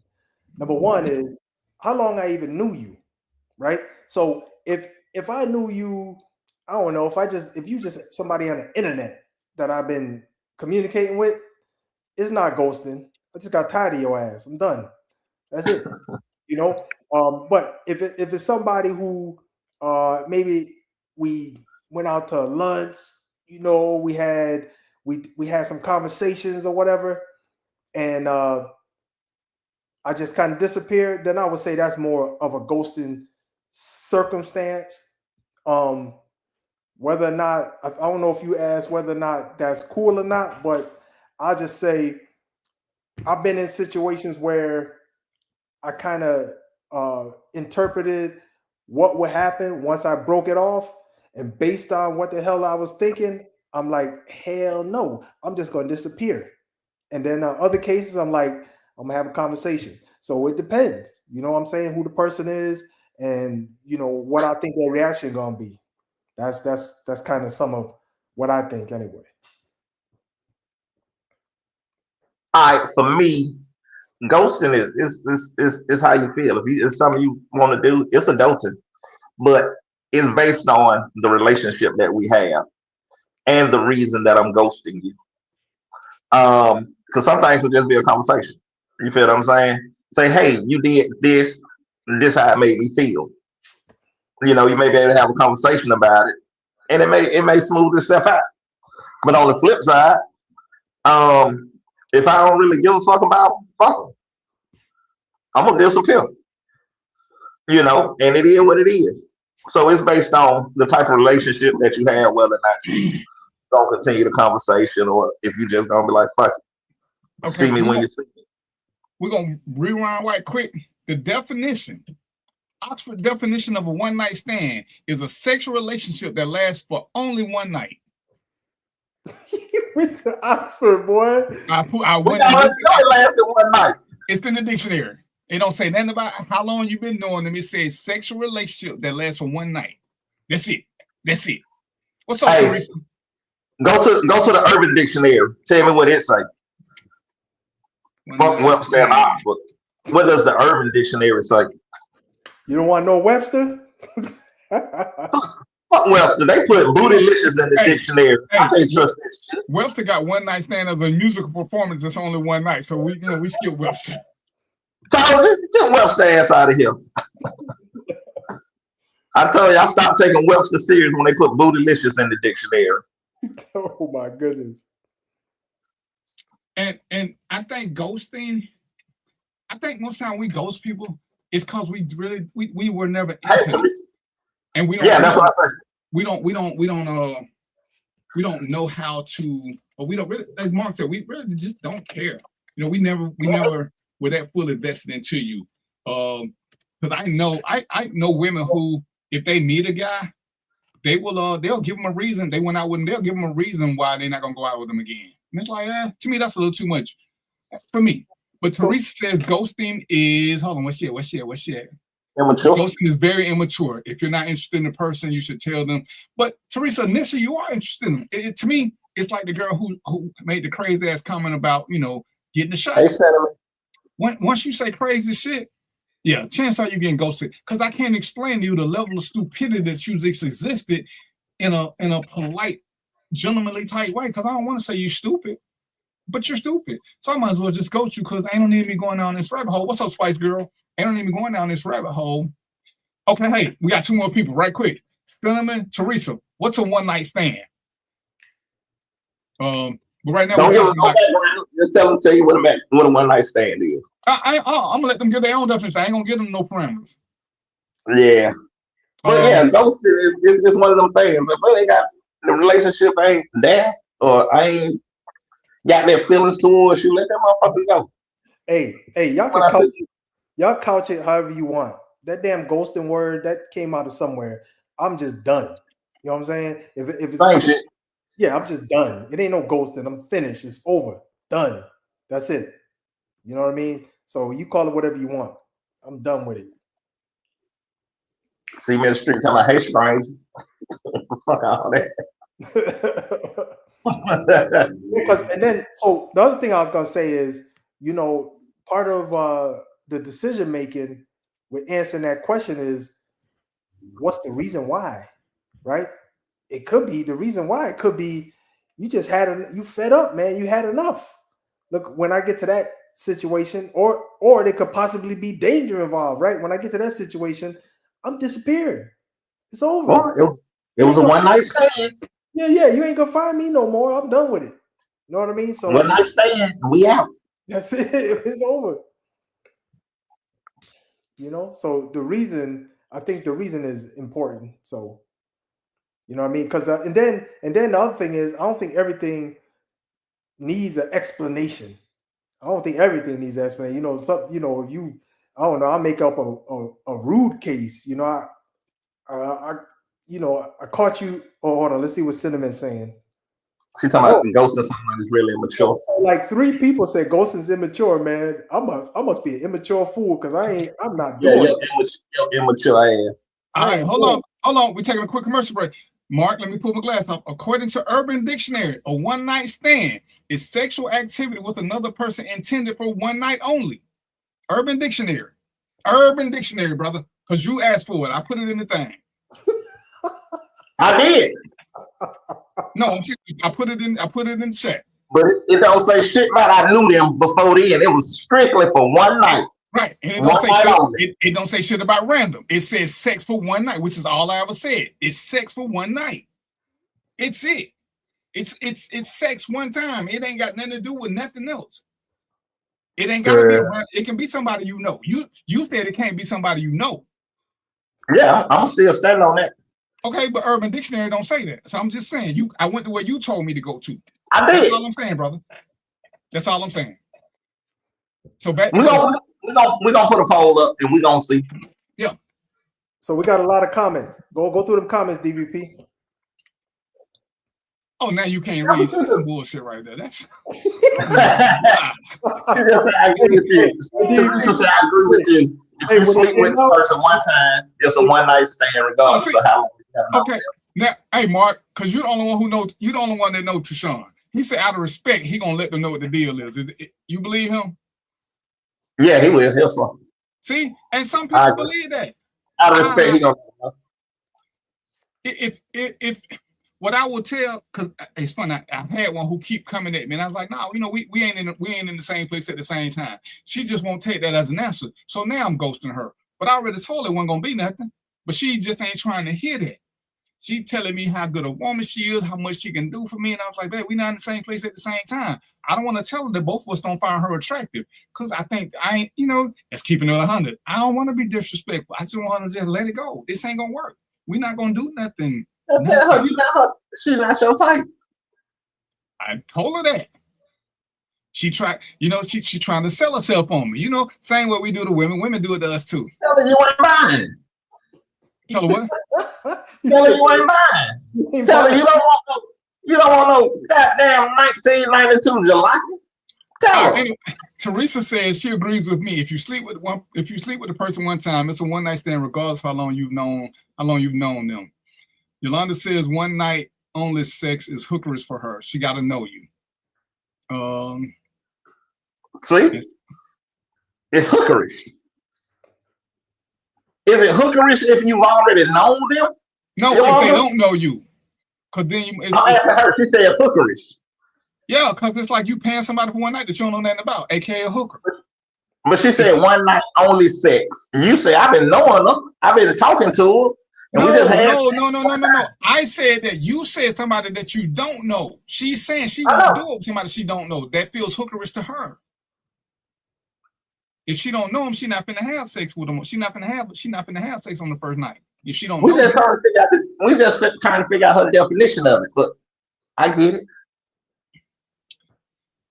I think Cinnamon says, I think if you are serious and no longer want to deal with somebody, say something.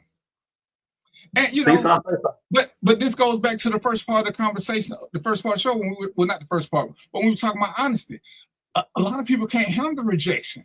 And ladies, y'all can tell me how men do it, but the minute we reject women, we got to go through. We gay. get challenged about our sexuality. We get challenged about all kind of crazy shit. Just hey, for whatever reason, this ain't working. It ain't where I want to go. This ain't what I want to do. And I say, and according to Mark, me and him do the same thing. More probably the same thing. They always want to question our manhood. It can't never be, because too many women done said that this dude that Mark imitated, that a dude ain't gonna turn down sex. And I'm totally in agreement with, a dude ain't gonna turn down sex, but a man will. Because a man has options.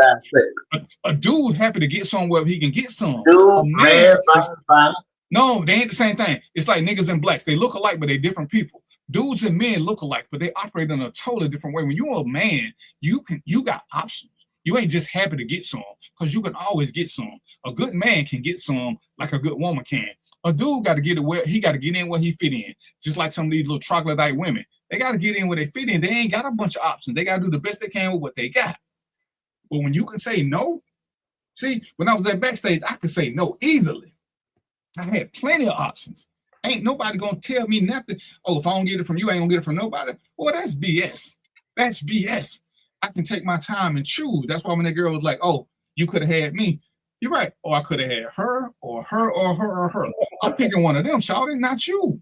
I got the choice to pick. These other dudes that you keep leaving out of him with, see, it's a reason they in the club this late. Ain't nobody choosing them. So you picking dudes that don't nobody else want. I'm not gonna put myself in that category. No. Because when dudes still at the club at 2:30, 3 o'clock, it's because they ain't found nobody who was accepting the advances. Them the thirsty dudes. I ain't thirsty.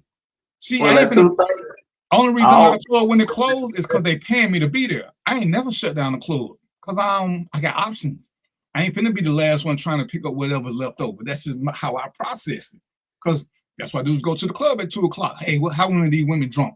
Me gonna see if I can take advantage of them. I ain't gotta put in much work. I ain't been one of them.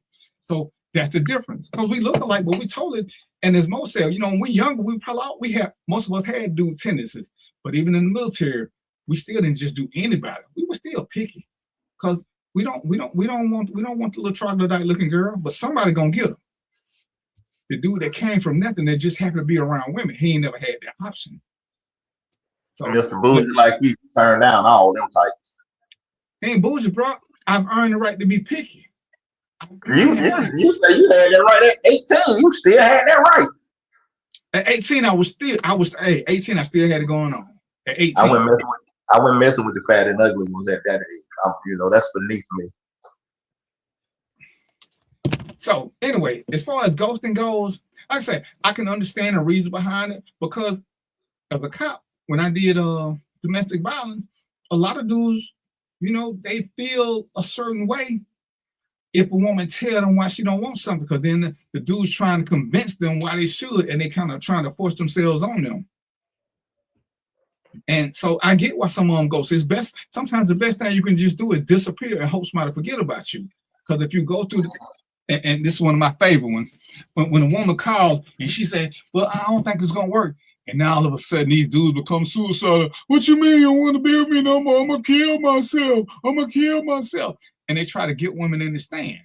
So sometimes I understand why the ghosting is necessary, because sometimes we all make bad choices. We think we made a good choice, but we found out under stress that the person that we thought had it together is really a sociopath. Yeah, because you tell her it's over. You tell her it's over. She busts the windows out your car. Now you got flat tires. You got that women, something else. That's why you tell them what's up front. That way they can't be mad at you. It's not about what someone else wants. It's you say what you feel. Now, if you leave, it's not ghosting. Well, I'm old and I'm in my house. Unless I'm out working, I'm over it all. Nowadays, men I've crossed the day are sassy. Ooh, yeah. See, that's dudes. And love ghosting and trying to reappear like, hey, then they get mad when you don't want to talk no more. Because, right, it's a man. This 21st century is producing some of the weirdest shit I've ever had to deal with. Ever.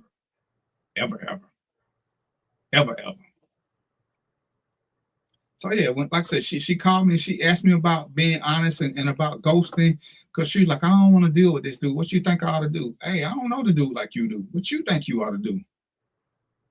Ghost is like, if you think he crazy, you might want to go on and ghost, Hey, that's why I tell everybody now, go on and get you a Google number. Give out that Google number first. Go ahead, Mo.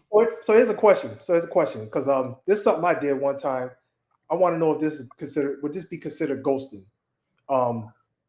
So you had a date, but I wasn't interested in this lady. So later on, I went home, I called, and I left a message on the machine. Not interested. Is that a form of ghosting? Or do I have to talk to her directly? That's the thing, because this is about either speaking to the person directly or just disappearing. So the ghosting is disappearing. If once you left a message, you weren't ghosting. You weren't ghosting. You was being open and honest.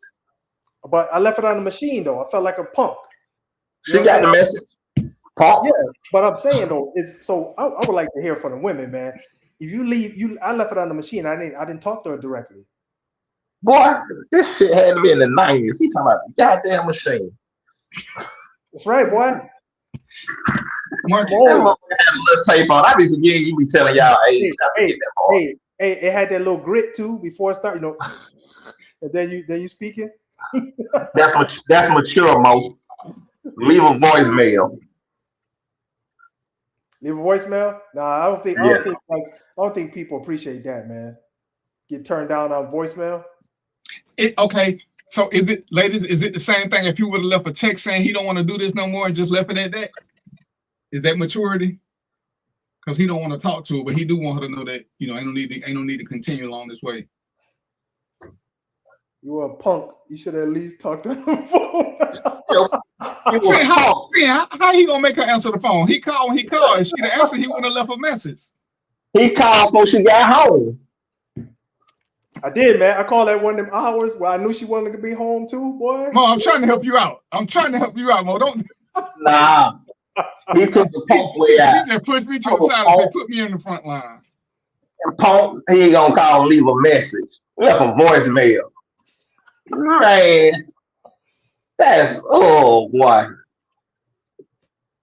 Well, you should have called her and heard her voice. Say, hey. And see, Mark, you wouldn't understand this.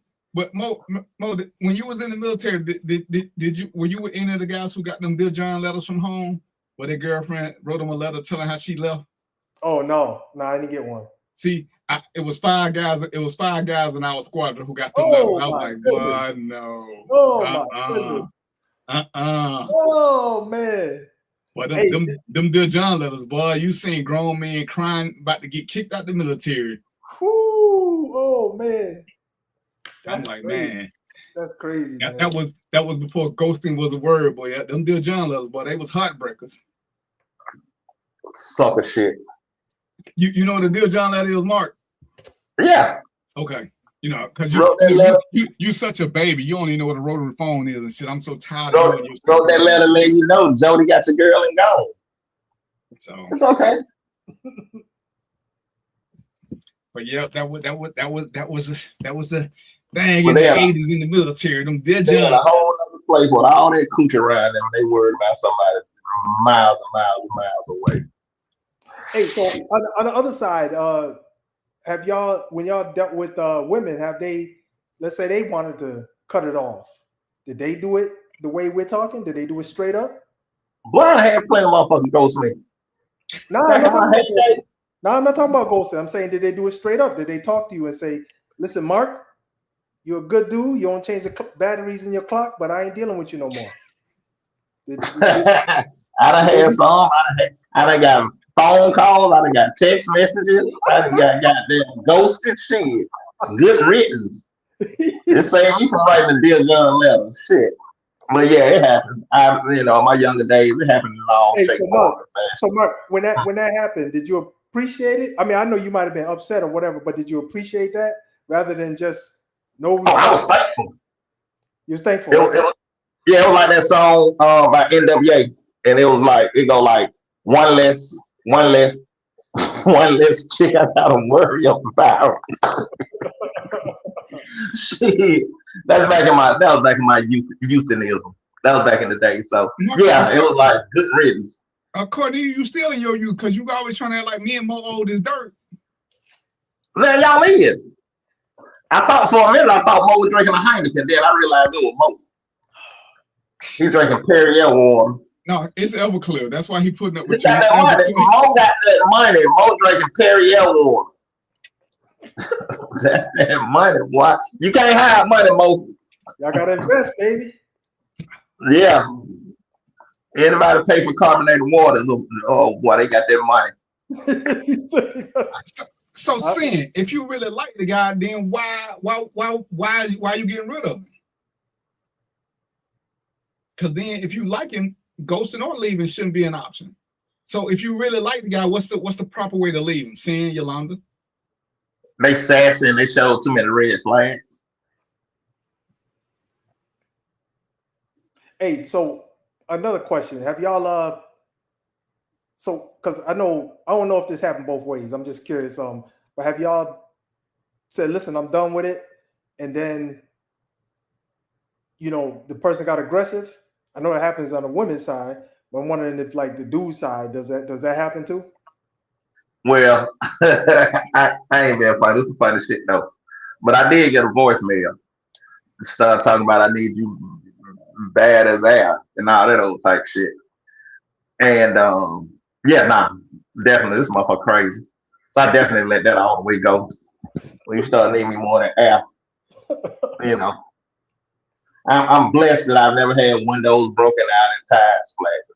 Yeah, but I ain't had that either, man. But I did have one tell me. She told me if she wasn't gonna be late from work, she'll come over there and bust my windows out. God damn. I'm so glad she was a responsible adult and went to work on time. Damn. Oh my gosh, y'all are hilarious. Yeah, that's funny shit. Muslim, I want you to ask the question again. Yeah, she don't know me that well, do she? Yeah, he didn't write it down, so we can't hit rewind. So she don't know me that well. You gotta catch it. Hold on. Let's see. As I've been learning to play with shit, let's see here. So what's the question? Hey, I don't know the answer. I don't think about it. It's gonna come back after the show is over. I'll think about it then. I should have wrote it down. So yeah, those were the questions of the week that I was like, let me write these down so I can make sure I ask these guys how they feel about being honest and about ghosting. Because like I say, when does a person, and I guess this is a better question, when does a person deserve an explanation that you're no longer interested in them? Is it pre-sex? Is it post-sex? Pre-kiss, post-kiss? If you slept with them, do you owe me an explanation why it ain't gonna happen again? No. It's just how deep the relationship got after sex. It's definitely gonna be post-sex. But it's how the relationship goes after sex. So if you had sex, is ghosting still acceptable, or should you tell them what went wrong? If it's immediately after sex, then yeah. Oh, so you do have some morals. It's not many. I mean, you just gotta tell them, I was around for the Steve Harvey rule. You told me to wait 90 days. We had 91 days.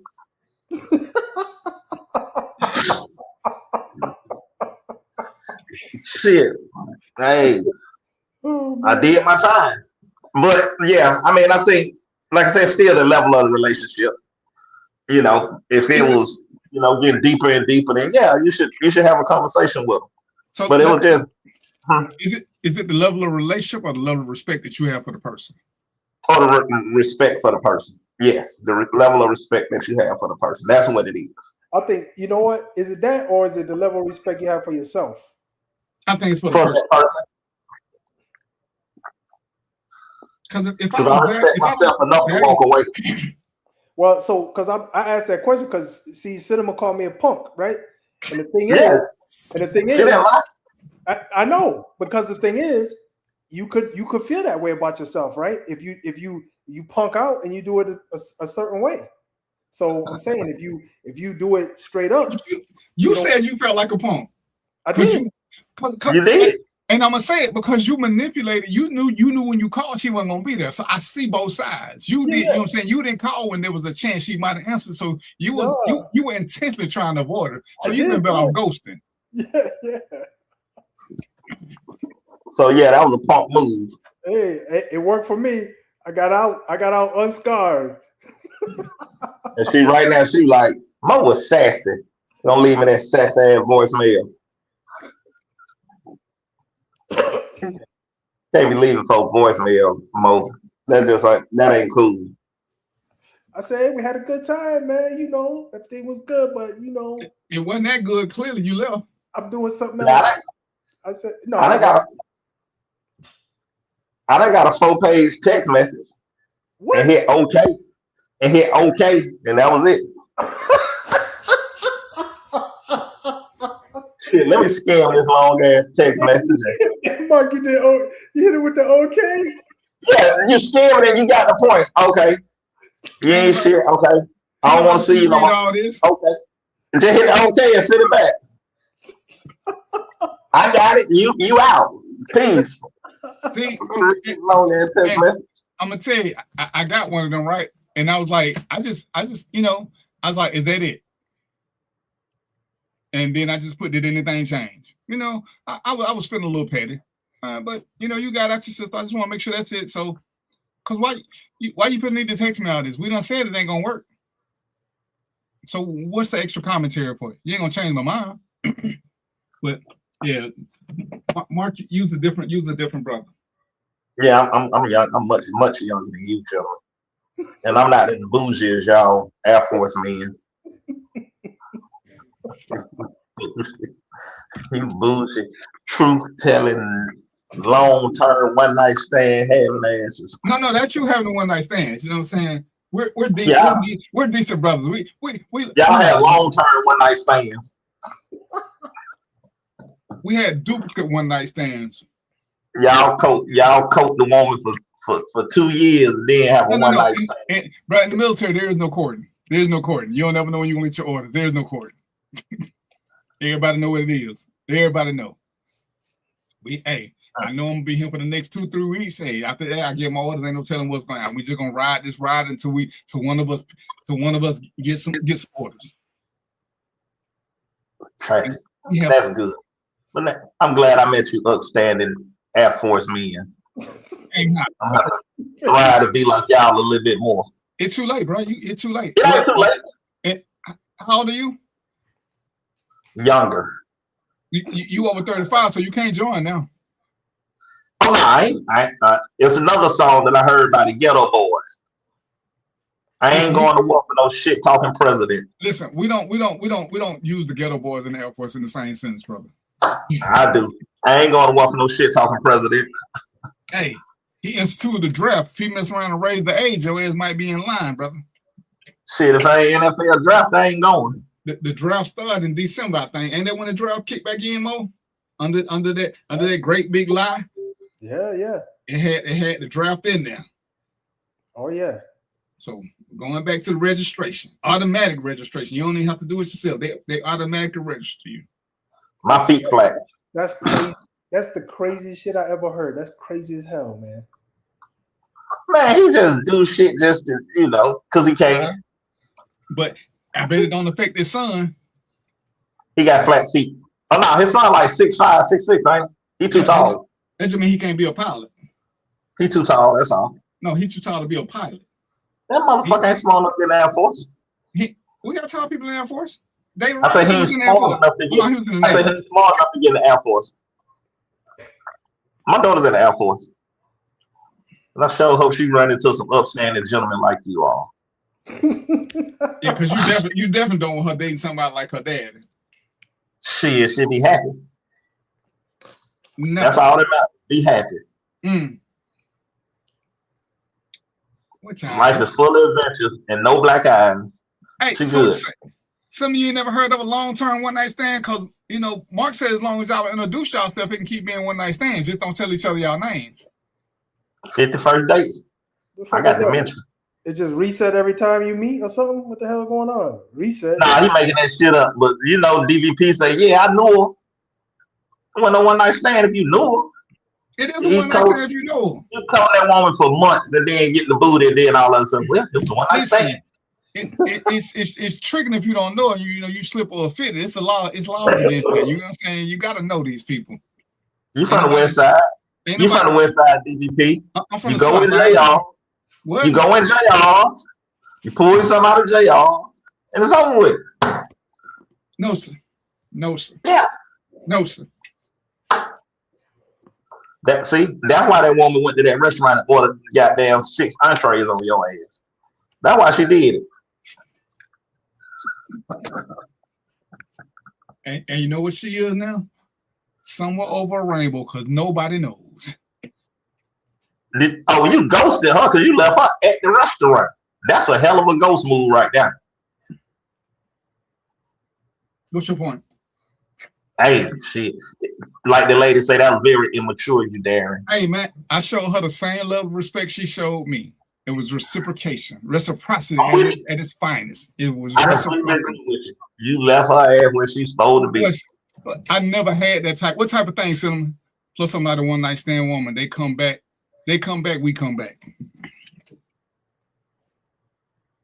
Oh, she got that comeback. Mark, I put her glasses back on. Yeah, I had to read her comment. She said they come back. See, she met an outstanding young man like one of you two guys. That's kind of stupid. Hey, man, before we go, I learned something when I was with Mo in his book club this week. So I'm gonna say this before we give out partner shots, because I didn't know how much more I knew about things that people didn't know, and basic ordinary things. And we're gonna start doing a little bit more law and order just for basic stuff. Because I found out that a lot of people didn't know that if you refuse to sign a ticket, your only other option is to go to jail. So, yeah, ladies and gentlemen, when he says sign this paper, sign the paper. It's not an admission of guilt. It's saying that you're gonna show up for court. The minute you refuse to show up for court, his only other option is to lock you up. Now, if he's a good officer, he's gonna try to explain to you why you should sign the paper. But if you hell bent on not signing it, I'm telling you, from a legal perspective, a truly legal perspective, he has the right to escalate his use of force. Even though whatever it is you charge with, it's a misdemeanor and it's just a ticketable offense. Once you won't take that ticket, he has to take you to jail. He can use whatever force is necessary to take you to jail. I mean, he can tase you, he can pepper spray you because you have refused to follow orders. And at that point, you must do it. And Yolanda, I know you know, but I was talking to when we were doing Mo with his read along group, he's gonna tell y'all about. And I try to tell them certain things about how some situations with police escalate and why they escalate, because the average person say that wasn't necessary. And from an average person's perspective, it wasn't. But from a law enforcement perspective, once you don't sign a ticket, you escalated it. Not the officer, because now he's got to do something that he didn't want to do initially. And some people don't understand that when you don't sign a ticket, you are pushing it up. So it's just one of the things I knew I wanted to say something about today, because the lady said she had no idea that would happen. What you got, Mo? You was gonna say something? Yeah, no. So I was just gonna put it in layman's terms with what I think, how I understand this, because I knew that, but I didn't know the reasoning behind it. But sounds to me like you either sign a ticket and make a promise that you're gonna show up in court, or they put your ass in holding, which is in a cell, to make sure you go to court. Is that at a high level? Is that what it's all about? Well, it's and I'm good with that, but it's either sign this ticket and promise you're gonna show up to court, or we're gonna lock you up and we're gonna make you pay to go to court. All he's doing is he's offering you a financial incentive to sign the ticket because you don't have to pay nothing. When you go to jail, you got to pay somebody to get out. You got to pay somebody to bond you out. If I'm not mistaken, I think Keisha Lance Bottoms, I think she changed that law for Atlanta when that older gentleman died a few years, when she was in office on Lowry. And I'm not mistaken, I think she changed it. Let me have to sign the ticket now. Okay, and let me call bullshit. America can't change a law. They can say shit like she said. she even said that when COVID hit, that there would be no evictions in the city of Atlanta. She don't control evictions. That goes through state court and the Fulton County marshals. So she said a lot of things that she had no control over.